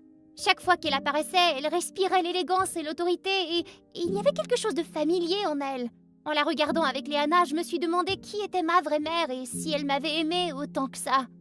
Depuis mon arrivée au palais, la tache de naissance de Léana n'a cessé de me trotter dans la tête. Un jour, alors que les servantes bavardaient en séchant les nappes pour le 16e anniversaire de Léana, j'ai décidé de me joindre à elle et de sonder. La princesse a une tache de naissance unique en forme de couronne sur le bras, pas vrai? Oui, elle l'a depuis la naissance. C'est la marque qui l'a identifiée lorsqu'elle a été retrouvée après avoir été kidnappée. Bien que je trouve cela un peu douteux. Les servantes m'ont ensuite raconté l'histoire d'il y a 15 ans. La princesse qui venait de naître a été enlevée la nuit de sa naissance. Pendant des jours, la reine a secrètement envoyé des gens chercher la princesse partout, mais en vain. C'est alors qu'un miracle s'est produit. Un garde royal a trouvé et ramené la princesse de façon inattendue. Il a été généreusement récompensé, mais il a ensuite mystérieusement disparu. Il y a beaucoup de rumeurs à ce sujet. On dit que la princesse Léana est un imposteur. Elle ne ressemble pas du tout à ses parents, sans parler de cette tache de naissance qui s'estompe. Il y avait trop de choses à comprendre et je suis restée là, hébétée. C'est alors que Léana est apparue et m'a éloignée. Qu'est-ce que t'en penses? Cette tenue est jolie, non? Pas trop tape à l'œil comparé à l'uniforme de garde de Fred. Rien qu'à penser à lui, j'ai des papillons. Ah oui, Léona aimait bien Fred. Elle me posait souvent des questions sur lui parce qu'elle pensait que j'étais sa sœur, mais je ne savais rien sur lui. Alors j'ai tout inventé. Une fois, Fred a dû manger en pleurant la tarte aux pommes que Léana lui avait donnée parce qu'il détestait les pommes. En parlant de Fred, il me souriait toujours et me saluait chaque fois que nous nous croisions au palais. Et le sentiment de flottement de la première fois où nous nous sommes rencontrés est revenu. Le soir de la fête d'anniversaire de Léana, j'ai été chargée de m'occuper du gâteau à plusieurs étages. Fred est venu s'asseoir à côté de moi dans la salle d'attente. Muriel, à quoi tu penses, au juste? Oh, ce n'est rien, c'est juste que je n'ai jamais eu de gâteau d'anniversaire, moi. À l'orphelinat, nous avions des fêtes d'anniversaire communes et chacun d'entre nous n'avait qu'un petit gâteau sur lequel il pouvait mettre une bougie. Mais les brutes m'arrachaient toujours mon gâteau avant même que la bougie ne s'éteigne. Mais quand même, ce sont des moments mémorables. Tu es incroyable, Muriel. Mon père m'a aussi laissé dans le palais royal depuis que je n'étais qu'un bambin. Mais la vie ici est agréable. Si j'avais été à ta place, je n'aurais probablement pas réussi à rester aussi positif et fort. Et en plus, tu es éblouissante. Mon visage est devenu rouge vif. Fred m'a regardé dans les yeux et s'est rapproché de moi. Qu'est-ce que vous faites ici, tous les deux? J'ai levé les yeux et j'ai vu Léana comme un dragon en feu. Elle s'est précipitée dehors et dans sa rage, elle a détruit toutes les tables. Le bruit du verre brisé et le chaos des invités remplissait la salle. Une bouteille de vin a failli me frapper à la tête. Heureusement, Fred m'a protégée juste à temps. Je me suis précipitée sur Léana. Léana, attends! Lâche-moi! Je te faisais confiance. Je t'ai bien traitée et je me suis fait poignarder dans le dos. Tu savais que j'aimais Fred. Comment as-tu pu? Muriel, te voilà! Soudain, Mère Farley est arrivée. Elle m'a violemment écartée de Léana. Ses yeux étaient enflammés de fureur. Sale gosse! Comment oses-tu faire pleurer la princesse le jour de son anniversaire? Ma pauvre princesse, ça va? En regardant cette scène, j'ai commencé à comprendre ce qui se passait. J'ai été forcée de retourner à l'orphelinat ce soir-là. Tu quittes vraiment? Fred, j'ai besoin que tu fasses quelque chose pour moi. Je sais qu'il y a quelque chose de louche dans l'identité de Léana depuis son enlèvement il y a 15 ans. Pourrais-tu m'aider à trouver des informations sur le garde qui l'a sauvée à l'époque? Muriel, cette personne est... Mais Mère Farley est arrivée et m'a entraînée avant que Fred n'ait pu terminer. Je suis retournée à passer mes journées enfermée dans la sombre salle de stockage de l'orphelinat. C'était encore pire parce que Mère Farley me surveillait comme une garde de prison. Jusqu'à ce qu'un matin, alors que je faisais mon lit, j'entende un bruit venant de la fenêtre. En me retournant, mon cœur a failli sauter de ma poitrine en voyant Fred entrer. Fred, qu'est-ce que tu fais ici? Nous n'avons pas beaucoup de temps, Muriel. Allez, viens. Fred passa son bras autour de ma taille tout en s'accrochant à une branche d'arbre et descendit. Ne me reprochez pas d'avoir des pensées stupides dans cette situation. Je veux dire, il est si canon. Hé, toi, tu ne peux pas la prendre. Reviens ici. Malheureusement, la mère Farley nous a repérés depuis un étage supérieur. Fred m'a immédiatement fait monter dans la voiture et a démarré en trombe. Il m'a fallu quelques minutes pour me calmer et réaliser qu'un autre homme attendait dans la voiture. C'est mon père, le garde que tu cherchais. Écoute, Muriel, la princesse, c'est toi. Nous devons retourner au palais tout de suite. J'étais trop choquée pour réagir. En chemin, le père de Fred m'a tout expliqué. La mère Farley et la reine étaient enceintes en même temps. Mais alors que la princesse est née dans le luxe, elle et son nouveau-né ont été dépouillés de tout par son horrible mari. Ne voulant pas que sa fille souffre, elle a demandé à son frère de la garde royale, qui est moi, de kidnapper et d'échanger les bébés. J'ai vécu avec cette culpabilité. Alors quand Fred est devenu garde, je lui ai dit de trouver la princesse et de la protéger quoi qu'il arrive. Mais maintenant, laisse-moi te rendre la vie qui te revient. Lorsque nous sommes arrivés au palais, nous avons immédiatement demandé une audience avec la reine. Garde Jonathan ? Votre Majesté, je suis sincèrement désolé d'avoir caché la vérité pendant toutes ces années. Aujourd'hui, Un grand fracas a retenti à l'extérieur de la cour. La mère Farley avait conduit un camion tout droit vers la porte du palais. Personne n'enlèvera la vie de ma fille! Je me suis précipitée en avant et je l'ai renversée avant qu'il ne puisse saisir l'objet caché dans sa cape. Elle s'est débattue et m'a jetée au loin, cherchant frénétiquement le pistolet. À ce moment-là, Léana est apparue et l'a piétinée. Léana? Mère, s'il te plaît, arrête! On ne peut pas continuer à faire ça! La mère Farley éclata en sanglots et serra Léona dans ses bras. Sa plus grande erreur pendant toutes ces années a peut-être été de ne pas avoir été là pour s'occuper de sa fille. Fred avait tout expliqué à Léana avant de quitter le palais pour me retrouver. Elle s'est excusée auprès de moi et a lentement accepté le fait qu'elle et Fred étaient cousins. Finalement, tout s'est remis en place. Bien sûr, j'étais folle de joie, mais il me faudra un peu de temps pour m'habituer à cette nouvelle vie. Demain, on annoncera au public que c'est toi la princesse. Qu'est-ce que tu vas faire en premier? Je crois que je vais ranger la couronne. Qu'est-ce que tu veux dire? Faire mes valises et partir en tournée mondiale. Je suis restée trop longtemps enfermée dans cet orphelinat, Fred. Et puis, en tant que princesse du royaume, je peux peut-être rencontrer et aider des gens qui ont des difficultés là-bas. Ça te dirait d'être mon compagnon? Je ne dirai jamais non à être à tes côtés, princesse. Malgré mes efforts, papa m'a calmement attachée sur le siège avant et a démarré. Pourquoi maman et toi partez-vous en vacances ensemble alors qu'on m'envoie dans une maison inconnue? Je suis désolé, Eleanor, mais j'ai besoin d'un peu de temps pour réconforter ta mère. Elle m'ignore depuis quelque temps. Ne t'inquiète pas, chérie, c'est juste pour 2 petites semaines. De plus, je pense que tu aimeras les garçons beaucoup. Il y en a plus que un? D'où Jésus, je vais mourir de solitude et d'ennui là-bas. Alors que mon père m'entraînait vers le portail, j'ai réalisé qu'il s'agissait d'un manoir aussi magnifique que le nôtre. Près de la piscine, 2 silhouettes s'approchaient. Nom d'un guacamole! Regardez ces muscles de dieu grec! Ok, peut-être que papa avait raison après tout. Salut, je suis Eleanor Chapman du Massachusetts et ouais, c'est l'histoire de mon triangle amoureux avec les jumeaux Miller. Like et abonne-toi avant de plonger dans l'histoire. Bon, alors, les Miller se sont approchés de nous. D'une certaine façon, ils me semblaient déjà familiers. Monsieur Chapman, Eleanor, bienvenue! Je suis Ross et ça, c'est Bobby. Enchanté de vous rencontrer. Alors que Ross était chaleureux et accueillant, Bobby m'a simplement regardé, abasourdi. J'étais un peu perplexe, mais je l'ai salué avant de suivre Ross. Ross, lui, était un vrai gentleman, toujours souriant et poli. Nous avons bavardé pendant qu'il me faisait visiter le manoir et m'expliquait tout ce que je devais savoir. Oh, tu sais, Eleanor, nous nous sommes déjà rencontrés. Vraiment? C'est pas étonnant que tu me semblais familier, mais je n'arrive pas à me souvenir de l'endroit où nous nous sommes rencontrés. C'était il y a plutôt longtemps. À l'époque, ma famille avait emmené un chien plutôt agressif au parc pour jouer. Une petite fille intrépide s'est mise à taquiner le chien, le poussant à se libérer de l'emprise de mon père. Les souvenirs se sont mis à défiler dans mon esprit. Oh oui, je me souviens! La fois où j'ai dû courir pour sauver ma vie, un garçon a réussi à attraper la laisse et l'a attachée à un arbre avant que le chien puisse me dévorer. C'était toi? Ross a souri et hoché la tête. Je n'arrivais pas à croire que nous nous étions retrouvés après toutes ces années. Bien que je n'avais pas retenu son nom à l'époque, je lui ai donné ma broche de lapin en guise de remerciement. J'étais sur le point de demander à Ross s'il le gardait toujours quand quelqu'un l'a appelé de loin. C'était une fille qui se tenait aux côtés de Bobby et qui avait l'air assez proche. Alors que je pensais avoir une nouvelle amie de mon âge, les yeux perçants et le sourire suggestif de Carla ont instantanément anéanti cet espoir. Salut, je m'appelle Carla, la camarade de classe de Ross et Bobby. Nous Nous vivons dans le même quartier et sommes proches depuis notre enfance. Je suis ravie de te rencontrer. J'ai forcé un sourire, ignorant que le véritable cauchemar venait de commencer. Cette nuit-là, je dormais profondément lorsque je me suis réveillée au bord de la piscine en entendant les appels à l'aide de Bobby. Ça alors, je devais l'aider. Eleanor, stop! Je m'en suis sortie juste au moment où je vacillais sur le bord de la piscine et je suis tombée sur Bobby. Ah, encore du somnambulisme. Je ne l'avais pas fait depuis des mois, je pensais que c'était fini. Merci Bobby. Je suis heureux que tu ailles bien. Bobby a pris un cahier à côté et a continué son dessin inachevé. Oh, tu faisais des croquis ici? C'est magnifique! Nous avons ensuite discuté pendant un moment. Il s'avère que Bobby a toujours voulu être un artiste.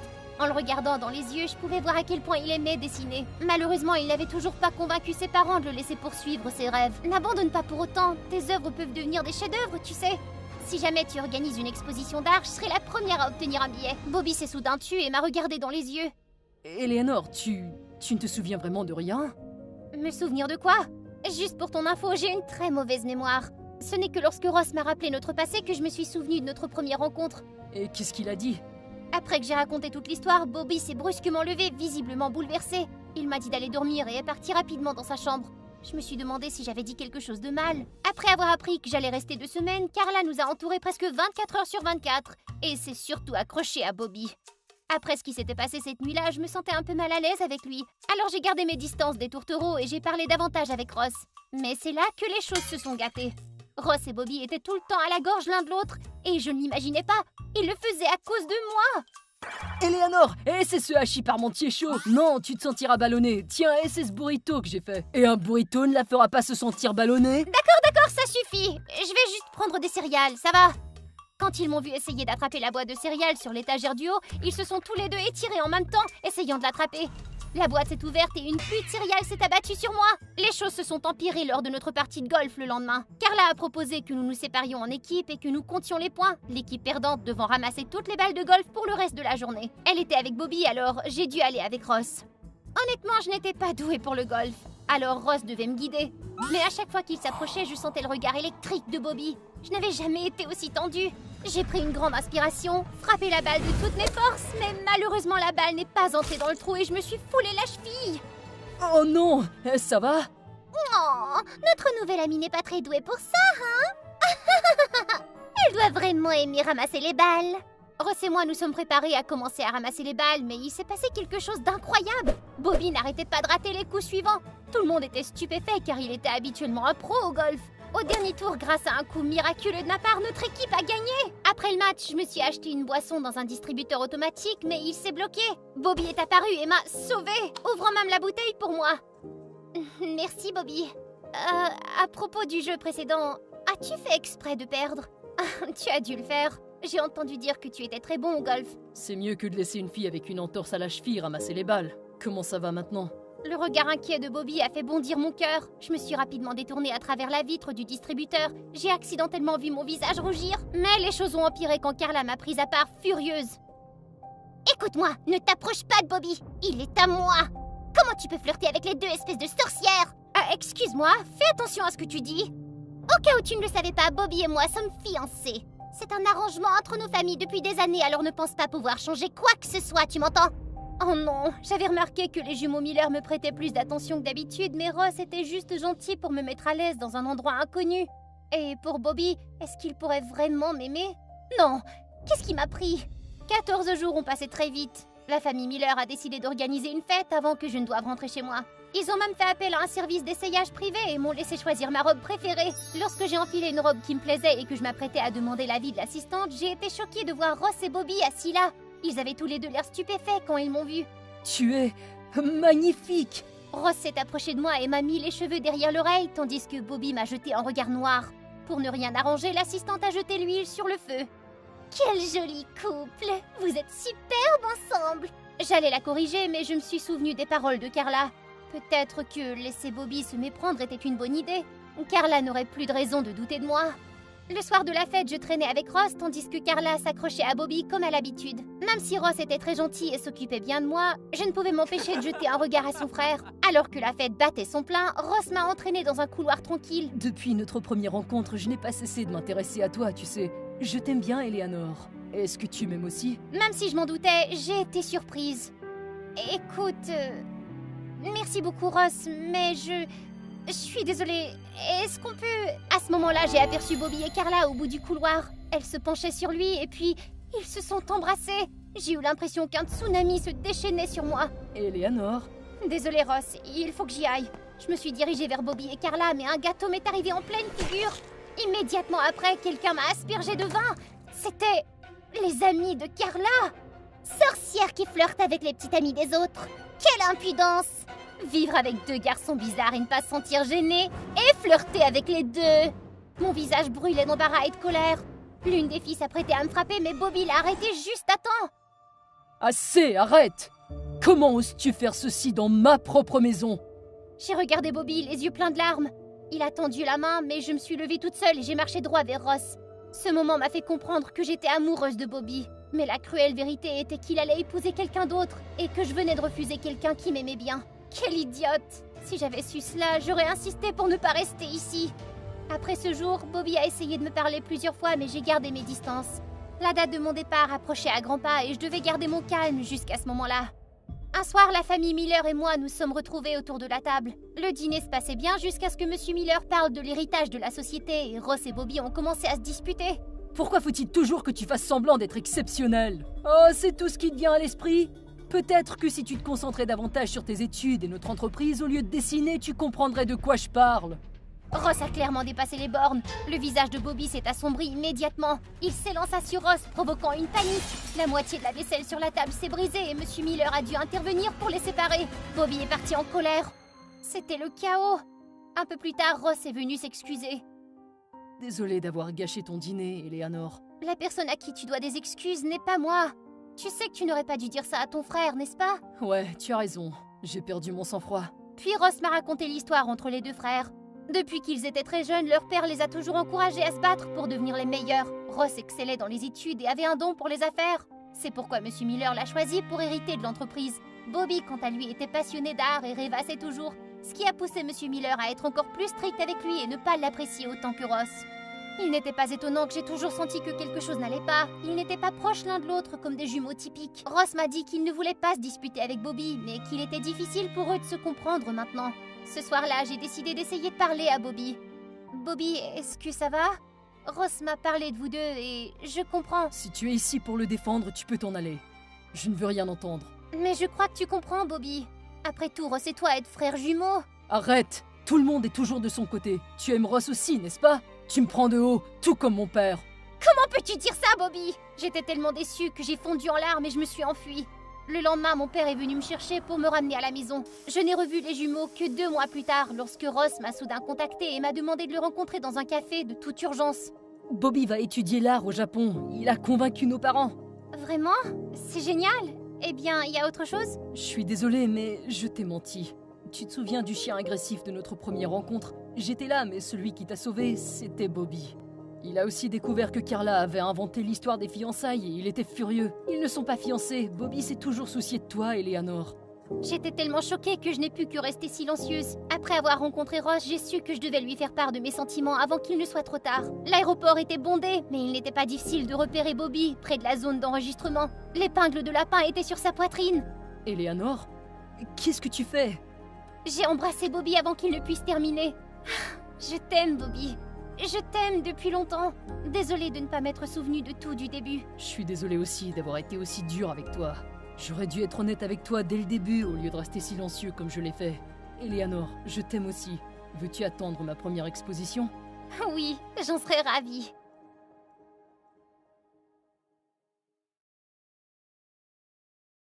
Sur une route sombre et calme, il y a encore quelques minutes, je faisais un sprint pour échapper à la poursuite de la police. Mademoiselle, venez au poste de police! Vous troublez l'ordre public!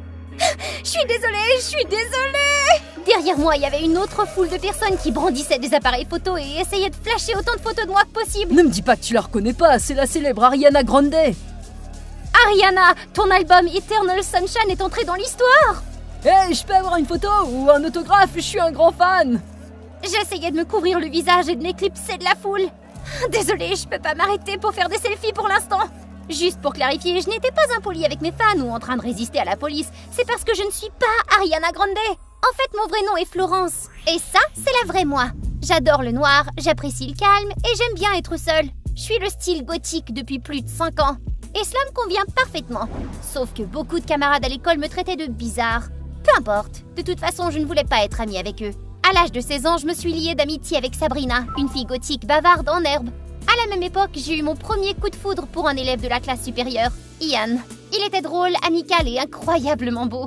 De toute évidence, je n'étais pas la seule à l'aimer. La moitié des filles de l'école étaient folles de lui chaque fois qu'il passait près d'elle. On dirait quelqu'un a le béguin.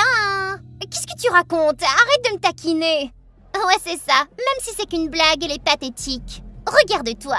Je me suis retournée et j'ai vu Olivia qui se tenait là, la reine des abeilles arrogante qui avait été rejetée publiquement par Ian. Olivia s'est donc donné pour mission d'abattre toutes les filles qui s'intéressaient à lui, en particulier moi parce que j'étais différente. Ian n'aimerait jamais une fille bizarre comme toi. L'obscurité, le mystère, la peur, ça donne la chair de poule. Bouh! Ah! Vous n'avez rien de mieux à faire, vous. Allez-vous-en, dispersez-vous.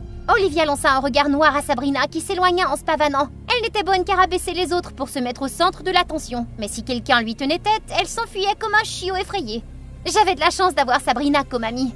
Quant à Ian, je cachais mes vrais sentiments pour lui. Un soir, Sabrina et moi avons fait une soirée pyjama. Elle voulait voir les vêtements que j'avais rassemblés. Quand je suis revenue dans la chambre, le visage dénudé, Sabrina a poussé un grand cri qui m'a fait couvrir sa bouche. Il est presque minuit, espèce de taré! Hé, tu ressembles à quelqu'un que je connais. Attends de voir.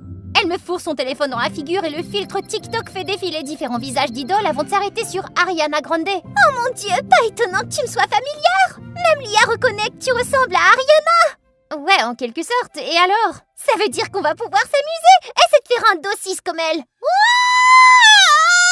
Ou tu restes tranquille comme à l'habitude.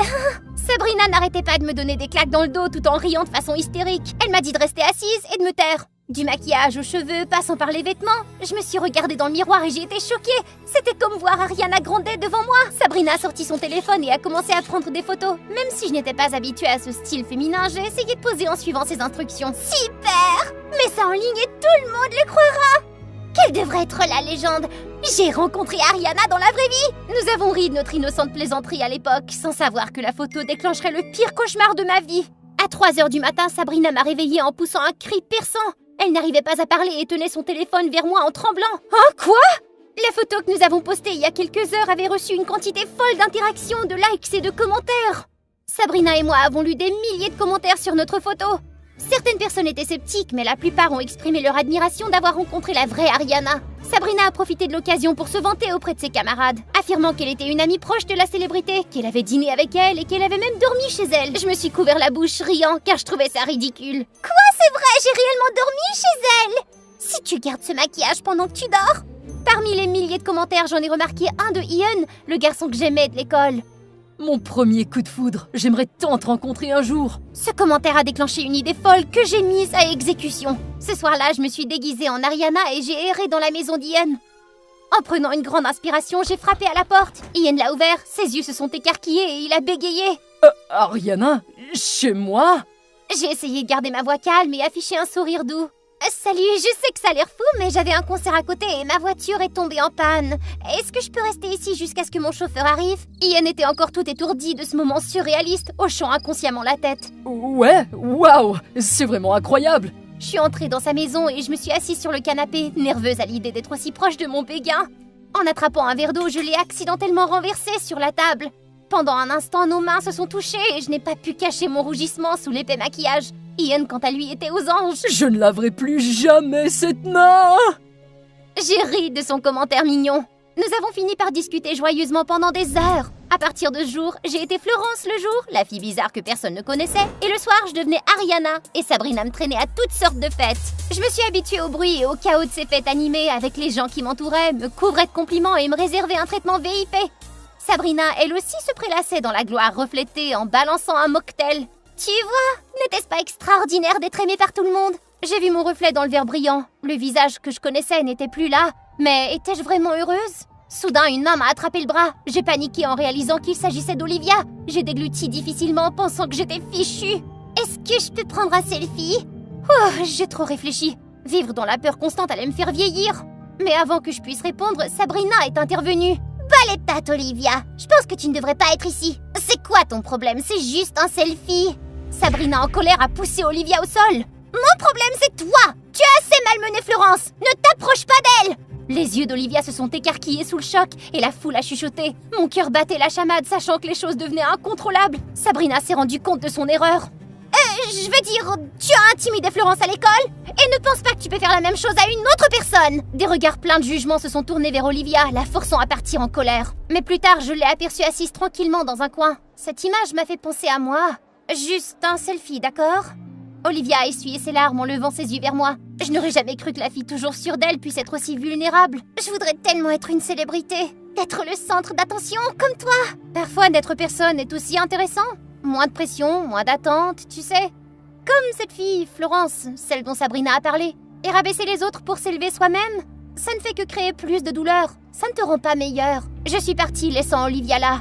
J'ai ressenti un sentiment de triomphe sachant que je lui avais donné une leçon. Mais la conversation m'a aussi fait réfléchir. Je pouvais briller à ma façon, alors pourquoi faisais-je semblant d'être quelqu'un que je n'étais pas ? Même si ce déguisement m'a permis de me rapprocher d'Ian, à quoi cela servait-il ? J'ai décidé de tout arrêter et redevenir moi. J'aurai plus de temps pour moi et pour Ian aussi, mais Sabrina m'en a empêché. Je t'en supplie, j'ai vraiment besoin de ton aide pour me rapprocher du gars que j'aime bien, je t'en prie ! Incapable de lui résister, j'ai accepté, mais ce serait la dernière fois. Ce soir-là, j'avais prévu de prendre un taxi pour me rendre à la fête de Sabrina, mais aucun taxi n'était disponible. J'ai dû me rendre à pied au point de rendez-vous déguisé en Ariana. J'espérais que personne ne me reconnaîtrait. En chemin, j'ai remarqué qu'un type avec un sweat à capuche me suivait. J'ai tourné à droite et il me suivit. J'ai ralenti et lui aussi. J'ai pris mon courage à deux mains, je me suis retournée et je lui ai crié dessus. « Qu'est-ce que tu fais à me suivre ? Si tu veux quelque chose, demande-le !» Étonnamment, il m'a simplement lancé une affiche. Je l'ai ramassée et j'ai vu que c'était un poster d'Ariana couvert d'encre rouge. Il fouilla dans sa poche et commença à sortir quelque chose. Ah ! Oh mon Dieu, Ariana, c'est toi ! Les gens ont commencé à se rassembler et le type s'est enfui. Mais j'avais maintenant une autre foule à gérer. Désolée, je ne peux pas m'arrêter pour prendre des selfies. La poursuite dans la rue a attiré la police. Quelle journée horrible! J'ai dû courir aussi vite que possible pour leur échapper. En essayant de reprendre mon souffle, j'ai réalisé que j'étais en retard à la fête de Sabrina. Je n'arrivais pas à la joindre, elle devait être en colère contre moi. Le lendemain matin, j'avais l'intention de trouver Sabrina et de m'excuser, mais dès qu'elle m'a vue, elle s'est retournée et est partie en colère. J'ai dû la suivre dans la salle de toilette. J'avais dit à tout le monde qu'Ariana viendrait et tu m'as fait passer pour une folle. Maintenant, j'ai l'air d'une menteuse. Écoute, je suis désolée, mais faire semblant me rend malheureuse, Sabrina. Si tu redeviens Florence, tu ne seras qu'un vilain petit canard et personne ne voudra jamais être ton ami. Ces paroles m'ont profondément blessée. En colère, je lui ai lancé une chaussure. Pourquoi es-tu en colère? Sans se faire passer pour Ariana, Ian ne t'aurait jamais regardé. Sabrina lança la chaussure et partit au loin. Alors que j'étais toujours en colère, l'une des cabines de la salle de bain s'est ouverte et Olivia en est sortie. Elle se lava les mains et sortit calmement, comme si j'étais invisible. Mais la vérité, c'est qu'Olivia avait tout entendu. Ce qui s'est passé ensuite a été un désastre. La rumeur s'est répandue dans l'école que c'était moi qui me faisais passer pour Ariana, provoquant un tel chaos. J'étais entourée d'une foule en colère qui a même menacé d'appeler la police et de me faire arrêter. J'ai vu Ian qui me regardait de loin, ses yeux pleins de déception et de dédain. Oh non, j'ai tout perdu. Mon casier était rempli de boules puantes, de déchets et de lettres de menaces. Mon vélo a été peint à la bombe et transformé en un tas de ferraille. Tout allait de mal en pis. Tu veux que je t'emmène? Olivia s'est approchée de moi dans sa voiture. J'ai été surprise qu'elle m'adresse la parole. Je m'attendais à ce qu'elle jubile et continue à m'intimider. Ne me regarde pas comme ça, je n'ai rien à voir avec tout ça. Je suis là pour mettre les choses au clair. Olivia m'a raccompagnée chez moi. Quoi? T'as dit que c'est Sabrina qui a fait courir ces rumeurs? Ouais, ta meilleure amie l'a fait juste après avoir quitté la salle de bain. La trahison de ma meilleure amie m'a laissée insensible. Mon esprit ne pouvait plus rien assimiler. Mais pourquoi es-tu gentille avec moi? Parce que tu avais raison. Notre conversation de l'autre jour avec Ariana, je veux dire toi, m'a fait réfléchir. Abaisser les autres ne me rend pas meilleure qu'eux.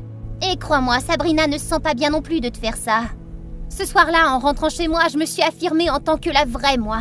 Je me suis excusée auprès de tout le monde pour ce qui s'était passé. C'était une erreur de jeunesse. Alors que certaines personnes étaient en colère contre moi, beaucoup d'autres ont dit que j'étais belle dans mon propre style et que je n'avais pas besoin d'être une copie de quelqu'un d'autre. Parmi les téléspectateurs, j'ai vu le nom d'utilisateur familier, Ian. Il est resté à regarder tout mon live stream. Sabrina et moi ne nous parlions plus. Elle était devenue une ombre avec laquelle personne ne voulait se lier d'amitié.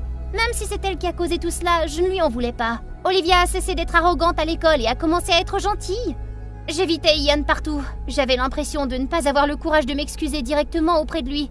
Perdre mon premier amour a probablement été le plus grand prix que j'ai payé pour mon erreur.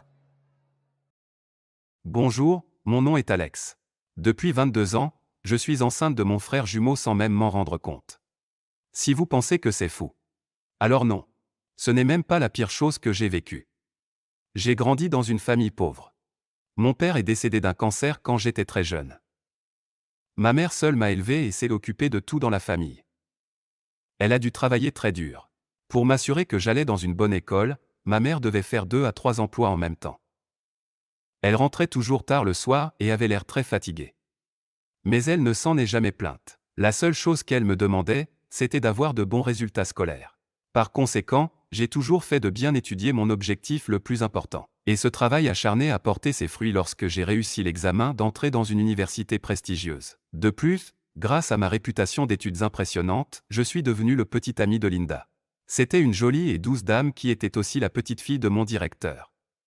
Beaucoup de garçons à l'école l'admiraient. Il était clair qu'un garçon gros et impopulaire comme moi n'aurait jamais pu gagner son cœur si elle n'était pas une fille qui connaissait.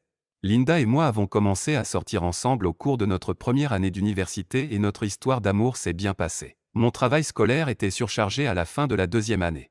J'étais stressé avec beaucoup de tâches et des tests non-stop. Je n'ai pas eu le temps d'être en couple ou de faire autre chose. Et c'est à cette époque que j'ai commencé à ressentir des symptômes particuliers sur mon corps, tels que des douleurs à l'estomac, des difficultés à respirer et parfois des nausées. Cela doit provenir de la tension de l'apprentissage. Tout ce que je pouvais faire, c'était essayer de traverser cette période difficile et espérer que tout reviendrait à la normale. Je suis devenu insouciant et j'ai ignoré ces symptômes. Mais lorsque les symptômes sont apparus davantage, j'ai commencé à m'inquiéter. Ma mère m'a emmené à l'hôpital pour faire un bilan de santé, puis le médecin a appelé ma mère à son bureau pour lui donner un verdict. Après 30 minutes, elle est sortie et m'a dit tristement que j'avais une tumeur au foie. Ce n'était pas grave, mais cela coûterait beaucoup d'argent pour effectuer la chirurgie. J'ai été surpris d'apprendre que j'étais malade, et bien sûr je voulais m'éloigner de cette situation dès que possible. Mais, comme vous le savez, ma famille n'était pas riche, et la chirurgie coûte cher. Non seulement cela, nous possédions toujours l'hôpital les frais que mon père utilisait pour traiter le cancer. C'est pourquoi l'hôpital n'était pas content de faire l'opération pour moi à l'époque. Je n'ai eu d'autre choix que de rentrer chez moi, et j'ai essayé de gagner suffisamment d'argent pour la chirurgie. Pour empêcher la tumeur de grandir, ma mère m'a donné une sorte de médicament et m'a ordonné de le boire tous les jours. Je n'ai rien mentionné de mon bien-être à ma petite amie. Je ne voulais pas l'inquiéter. Une semaine s'est écoulée, même si j'avais mes médicaments régulièrement, mon état ne s'améliorait pas. De plus, mon estomac grossissait étrangement. Mais j'avais toujours été en surpoids, donc cela ne m'importait pas beaucoup. Je pensais simplement que je prenais quelques kilos. Linda pensait cela aussi. Comme elle ne connaissait pas mon état, elle a également supposé que je prenais du poids. Cela ne l'inquiétait pas beaucoup. Elle a dit que même si mon corps allait changer, j'étais toujours son petit ami. Mais je ne me sentais pas en sécurité avec mon ventre, alors j'ai essayé de changer mes habitudes alimentaires. Au bout d'un moment, mon poids a baissé, mais mon estomac ne l'était pas. Il s'est avéré que la perte de poids rendait le ventre encore plus visible. Alors, pour couvrir cette humiliation, j'ai décidé d'utiliser un bandage abdominal. Mais c'était inutile, car un bandage abdominal ne pouvait pas m'aider à m'éloigner de mon prochain problème. Un jour, je me suis soudainement senti nauséeux quand j'étais dans le vestiaire de l'école. Je n'ai pas pu m'empêcher de vomir dans la salle de bain. Cela a permis aux garçons de découvrir mon ventre. Ils n'aimaient pas les élèves pauvres comme moi, surtout parce que je sortais avec Linda, l'angle de notre école. Les garçons n'ont jamais manqué l'occasion de s'en prendre à moi. Ils filmaient et touchaient mon corps exprès. Je les ai repoussés et suis rapidement sorti du vestiaire. Mais le cauchemar n'était pas terminé. Le lendemain, la nouvelle que j'étais transgenre et que j'étais enceinte était partout sur le forum de l'école. L'histoire semble être une blague amusante, mais elle s'est répandue comme un virus qui a fait croire à tout le monde. Ils ont commencé à se concentrer sur moi. Ils m'ont filmé. Et ils n'ont pas arrêté de gâcher ma vie. Les garçons ne voulaient pas partager la même loge que moi. Comme c'était stupide. Voulaient-ils que j'enlève mes vêtements pour montrer mon sexe? L'histoire a commencé à dépasser ses limites lorsque des gars ont pris des photos de Linda et moi et ont dit de fausses nouvelles à son sujet. Soudain, ma copine innocente a été entraînée dans ce drame. Quand Linda l'a su, elle était furieuse et m'a grondé de lui avoir caché mon état de santé. Linda voulait que nous arrêtions de nous voir pendant un moment pour éviter que cette mauvaise réputation n'affecte son oncle. Ce qui se passait? Le bandage abdominal a bouleversé ma vie. Je me sentais dévasté, et je me sentais déçu. Un jour, alors que je déjeunais à l'école, un gars du gang de l'école est venu me voir. Ils ont jeté une bouteille de pilule abortive sur mon visage et ont crié « Je parie que tu en auras besoin, bizarre ». Les étudiants à proximité ont commencé à rire bruyamment. Je regardais la bouteille sur la table et mon visage était rouge de rage. C'était assez. Mon endurance avait atteint sa limite. Je ne pouvais plus laisser ces garçons m'intimider. Je me suis levé et lui ai donné un coup de poing au visage. Puis ses copains m'ont pris et m'ont frappé. Ils m'ont battu au sol et je ne pouvais rien faire, parce que j'étais en infériorité numérique. Heureusement, un professeur est passé et l'a arrêté. Puis, il a demandé si j'allais bien. J'avais du mal à respirer, et j'avais mal à l'estomac. Le professeur a immédiatement appelé l'ambulance. J'ai été rapidement emmené aux urgences. Peu de temps après, ma mère est venue aussi. Le médecin a dit que je n'étais pas gravement blessé, mais que ma tumeur n'avait pas cessé de croître. En réalité, ce n'était pas une tumeur typique, mais c'était en fait le fœtus de mon frère jumeau. Que diable! Le médecin m'a peu à peu expliqué cette chose extraordinaire. Il a dit que c'était un cas rare où un fœtus jumeau grandirait dans l'autre jumeau et vivrait comme un parasite. Mon fœtus jumeau était présent dans mon foie depuis plus de 20 ans. En raison de mon stress et de mes changements hormonaux, le fœtus en moi a eu la chance de se réveiller après plusieurs années. Cela a été nocif parce que le fœtus pouvait blesser mon cœur et mes poumons. Si je n'étais pas traité, je pourrais mourir. C'est pourquoi je me sentais malade et j'avais du mal à respirer. Le médecin a insisté pour que je subisse une opération urgente pour retirer ce fœtus. Alors que je ne comprenais toujours pas ce qui se passait, ma mère pleurait et s'excusait continuellement. Elle m'a avoué un horrible secret en larmes. Il s'est avéré qu'elle savait depuis la dernière visite que la tumeur était mon frère jumeau.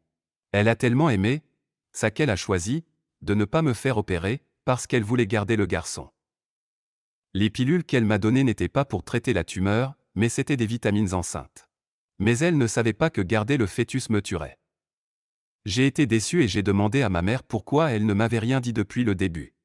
Elle a précisé qu'elle ne réalisait pas que ce qu'elle faisait pouvait être si risqué. Elle a juste pensé que tout irait bien et que le fœtus devrait grandir en toute sécurité. Le médecin a soudainement demandé de diffuser la tension à l'intérieur de la pièce. Il a dit qu'il y avait un moyen de résoudre le problème. Le fœtus était déjà très gros. Nous pourrions sauver le bébé en le sortant de mon corps et en le plaçant dans un incubateur. Le taux de réussite n'était pas élevé, mais nos 2 vies pouvaient être sauvées. Même si j'étais furieux que ma mère m'ait caché un grand secret, mon frère n'avait rien à voir avec ça. Il méritait de naître. Et nous étions tous les deux d'accord. La chirurgie était parfaite. Heureusement, le fœtus était toujours en état de pouvoir faire la transplantation, alors j'ai été séparé de mon frère et je suis retourné à la vie normale. Mon frère est né quelques mois plus tard alors qu'il était en assez bonne santé après avoir été soigné à l'intérieur de l'incubateur. La présence de mon frère était un miracle. Il méritait ce que j'ai vécu. J'adore mon frère, et j'espère qu'il aura tout ce qu'il y a de mieux dans la vie. Je me suis aussi réconcilié avec ma petite amie Linda. Elle a été surprise après avoir entendu parler de l'incident, mais elle s'est sentie chanceuse parce que je m'en suis remise et nous sommes revenus ensemble. Bonjour à tous. J'espère que vous n'avez pas oublié l'histoire du journal de ma mère dans le dernier épisode. C'est encore moi, Wendy. Dans la première partie, je vous ai parlé de certaines des premières pages du journal intime de ma mère, qu'elle a écrit à l'âge de 25 ans. Elle a dû fuir les pré-requins de l'époque, en se rendant en ville avec son mari Hawk. Elle y a rencontré le généreux propriétaire de l'hôtel, Henry, et les membres de l'association des commerçants de Black Moon. Leur comportement a changé après la mort mystérieuse d'Alena, leur fille préférée. Ils l'ont soudainement méprisée et ont évité les questions à son sujet. Ils ont aussi donné à ma mère beaucoup de privilèges et un amour inconditionnel qui lui a permis de se remettre en question.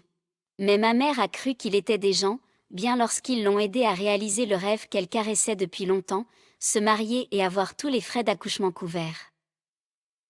Et juste comme ça, ma mère est devenue une poupée captive dans un hôtel de luxe. Maintenant, je vais vous raconter la suite de ce journal.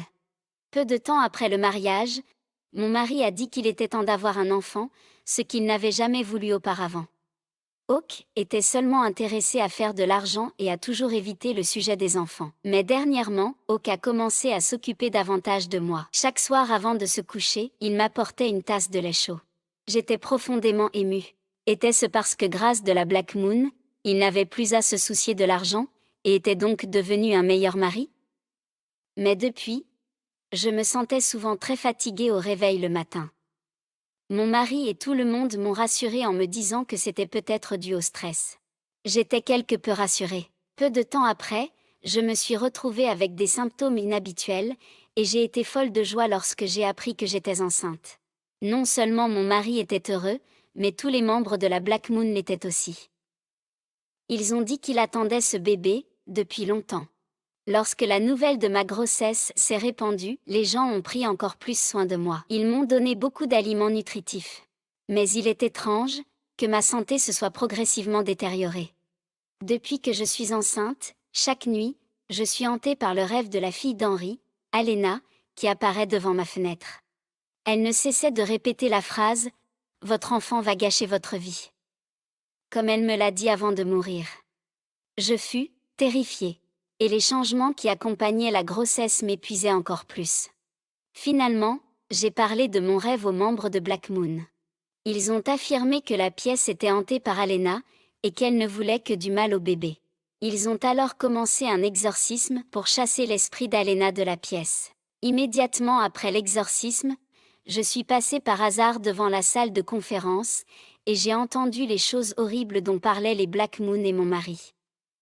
Par la fente de la porte, j'ai vu Henri se lever et déclarer « Les enfants que Rose est portée est nôtre. Il doit naître en sécurité, car il représente un sacrifice considérable pour le démon. Nous recevrons la force divine après avoir sacrifié le bébé. » J'étais choquée et terrifiée quand j'ai pensé à l'horrible avenir qui nous attendait, mon bébé et moi. Nous étions en grand danger, car c'était une secte qui adorait les démons. Ils ont profité de ma grossesse pour trouver un enfant à sacrifier aux démons. Et maintenant mon mari, Hawk, n'était plus de mon côté. Il est devenu leur pion parce qu'ils ont payé son énorme dette. Sûrement, ils ont dû le soudoyer pour me convaincre de me marier et d'avoir des enfants. Personne ne voulait plus me protéger. Si je reste dans cet endroit maléfique, je finirai en enfer. Je dois trouver un moyen de m'échapper. J'ai immédiatement couru pour trouver un moyen de m'échapper, mais toutes les portes étaient verrouillées. Pendant tout ce temps, je profitais de mes privilèges sans savoir que c'était un piège. Ils m'ont aveuglée en me fournissant toujours tout sans me faire travailler une seule minute. J'ai soudain compris pourquoi Alena était toujours à l'intérieur de l'hôtel et ne sortait jamais. Ce n'était pas parce qu'elle était inapprochable, mais parce qu'elle était en cage, tout comme moi. Cette nuit-là, je suis restée éveillée. J'avais pensé à tous les moyens possibles pour m'échapper de là, mais en vain. À minuit, j'ai soudain vu une silhouette de femme apparaître à l'extérieur de la fenêtre. J'avais tellement peur que je n'ai pas pu prononcer un mot et j'ai juste regardé la fenêtre où se tenait l'ombre. C'était exactement ce qui apparaissait dans mon rêve chaque nuit. L'ombre dit doucement « C'est moi, Alena. Je suis toujours en vie, et je suis venue pour te sauver. » Il s'est avéré que ce n'était pas un fantôme, c'était Alena. Je suis venue à la fenêtre et l'ai ouverte. Nous ne pouvions parler qu'à travers les barreaux de fenêtres que le Black Moon avait installés auparavant pour empêcher Alena de s'échapper. Alena a dit qu'elle revenait au milieu de la nuit pour me prévenir, mais je ne m'en suis pas rendu compte jusque-là. Alena m'a expliqué qu'elle n'était pas l'enfant biologique d'Henri. Elle a été emmenée ici par Black Moon et a été élevée jusqu'à ce qu'elle puisse leur donner un enfant à sacrifier. Alena a été droguée et agressée par Henri pour porter son enfant. Il m'est venu à l'esprit que peut-être la raison pour laquelle je m'endormais toujours chaque nuit et je me fatiguais le lendemain matin était parce que le lait que Hawk me donnait chaque nuit avait des anesthésiques. Peut-être qu'Henri m'a mise enceinte pendant ce temps, comme il l'a fait avec Alena. Alena a en outre expliqué, ils voulaient que ce bébé appartienne à toute la secte, alors ils ont laissé Henri le faire directement, et plus tard ils sacrifieraient le bébé au démon. Mais comment est-elle revenue? Ils ont dit que tu étais mort. Je lui ai demandé. Alena soupira. Après avoir su que je t'avais mis en garde contre l'accouchement, ils craignaient que leur intention ne soit révélée. Ils m'ont amené à la rivière et m'ont jeté là-bas pour me tuer. Ils ont fait passer ça pour un suicide. J'ai eu la chance d'être en vie, mais pour échapper à la poursuite du Black Moon, j'ai dû faire semblant d'être mort. Parce que je ne veux pas que tu finisses comme moi, je ne peux que rentrer en pleine nuit pour te prévenir. J'étais tellement choquée et dégoûtée par le bébé que je portais, mais l'instinct de ma mère m'a empêchée de me débarrasser du bébé. Je voulais juste m'échapper de cet enfer avant d'être en danger. Alena m'a parlé d'un tunnel secret dans le sous-sol de l'hôtel et m'a dit « Essayez de courir aussi vite et de rester aussi silencieux que possible. Je t'attendrai au bout de la rue et t'aiderai à t'échapper de cet endroit. » J'ai tout de suite emboîté le pas. Dès que je suis sortie du tunnel, Alena m'attendait déjà. Elle m'a laissé courir en premier et a couru après moi pour monter la garde et s'assurer que nous étions en sécurité. Nous avons continué à courir, mais après un moment, j'ai soudainement entendu le cri strident d'Alena par derrière. Je me suis retournée et j'ai vu qu'elle avait été capturée. Malheureusement, l'un des membres de la secte a vu Alena et l'a attrapée. Je paniquais et je ne savais pas si je devais m'arrêter ou continuer à courir. Soudain, de loin, Alena cria « Cours ! Maintenant Rose. Sors d'ici. Pour toi, et le bébé. » J'ai regardé Alena les larmes aux yeux. J'ai avalé amèrement, puis je me suis détournée et j'ai couru, laissant Alena en captivité. J'ai continué à courir loin, très loin. Après plusieurs jours, j'ai atteint une ville isolée. Je me suis réfugiée dans un monastère isolé pour accoucher et reconstruire ma vie. De nombreuses années s'étaient écoulées, mon enfant, Wendy, avait grandi en toute sécurité, mais je ne savais toujours pas où est le sort d'Alena après sa capture. Je ne pouvais toujours pas oublier ce souvenir douloureux, et j'ai toujours espéré qu'un jour, je pourrais retrouver Alena pour la remercier de m'avoir sauvé la vie. Et les gars, j'étais cet enfant.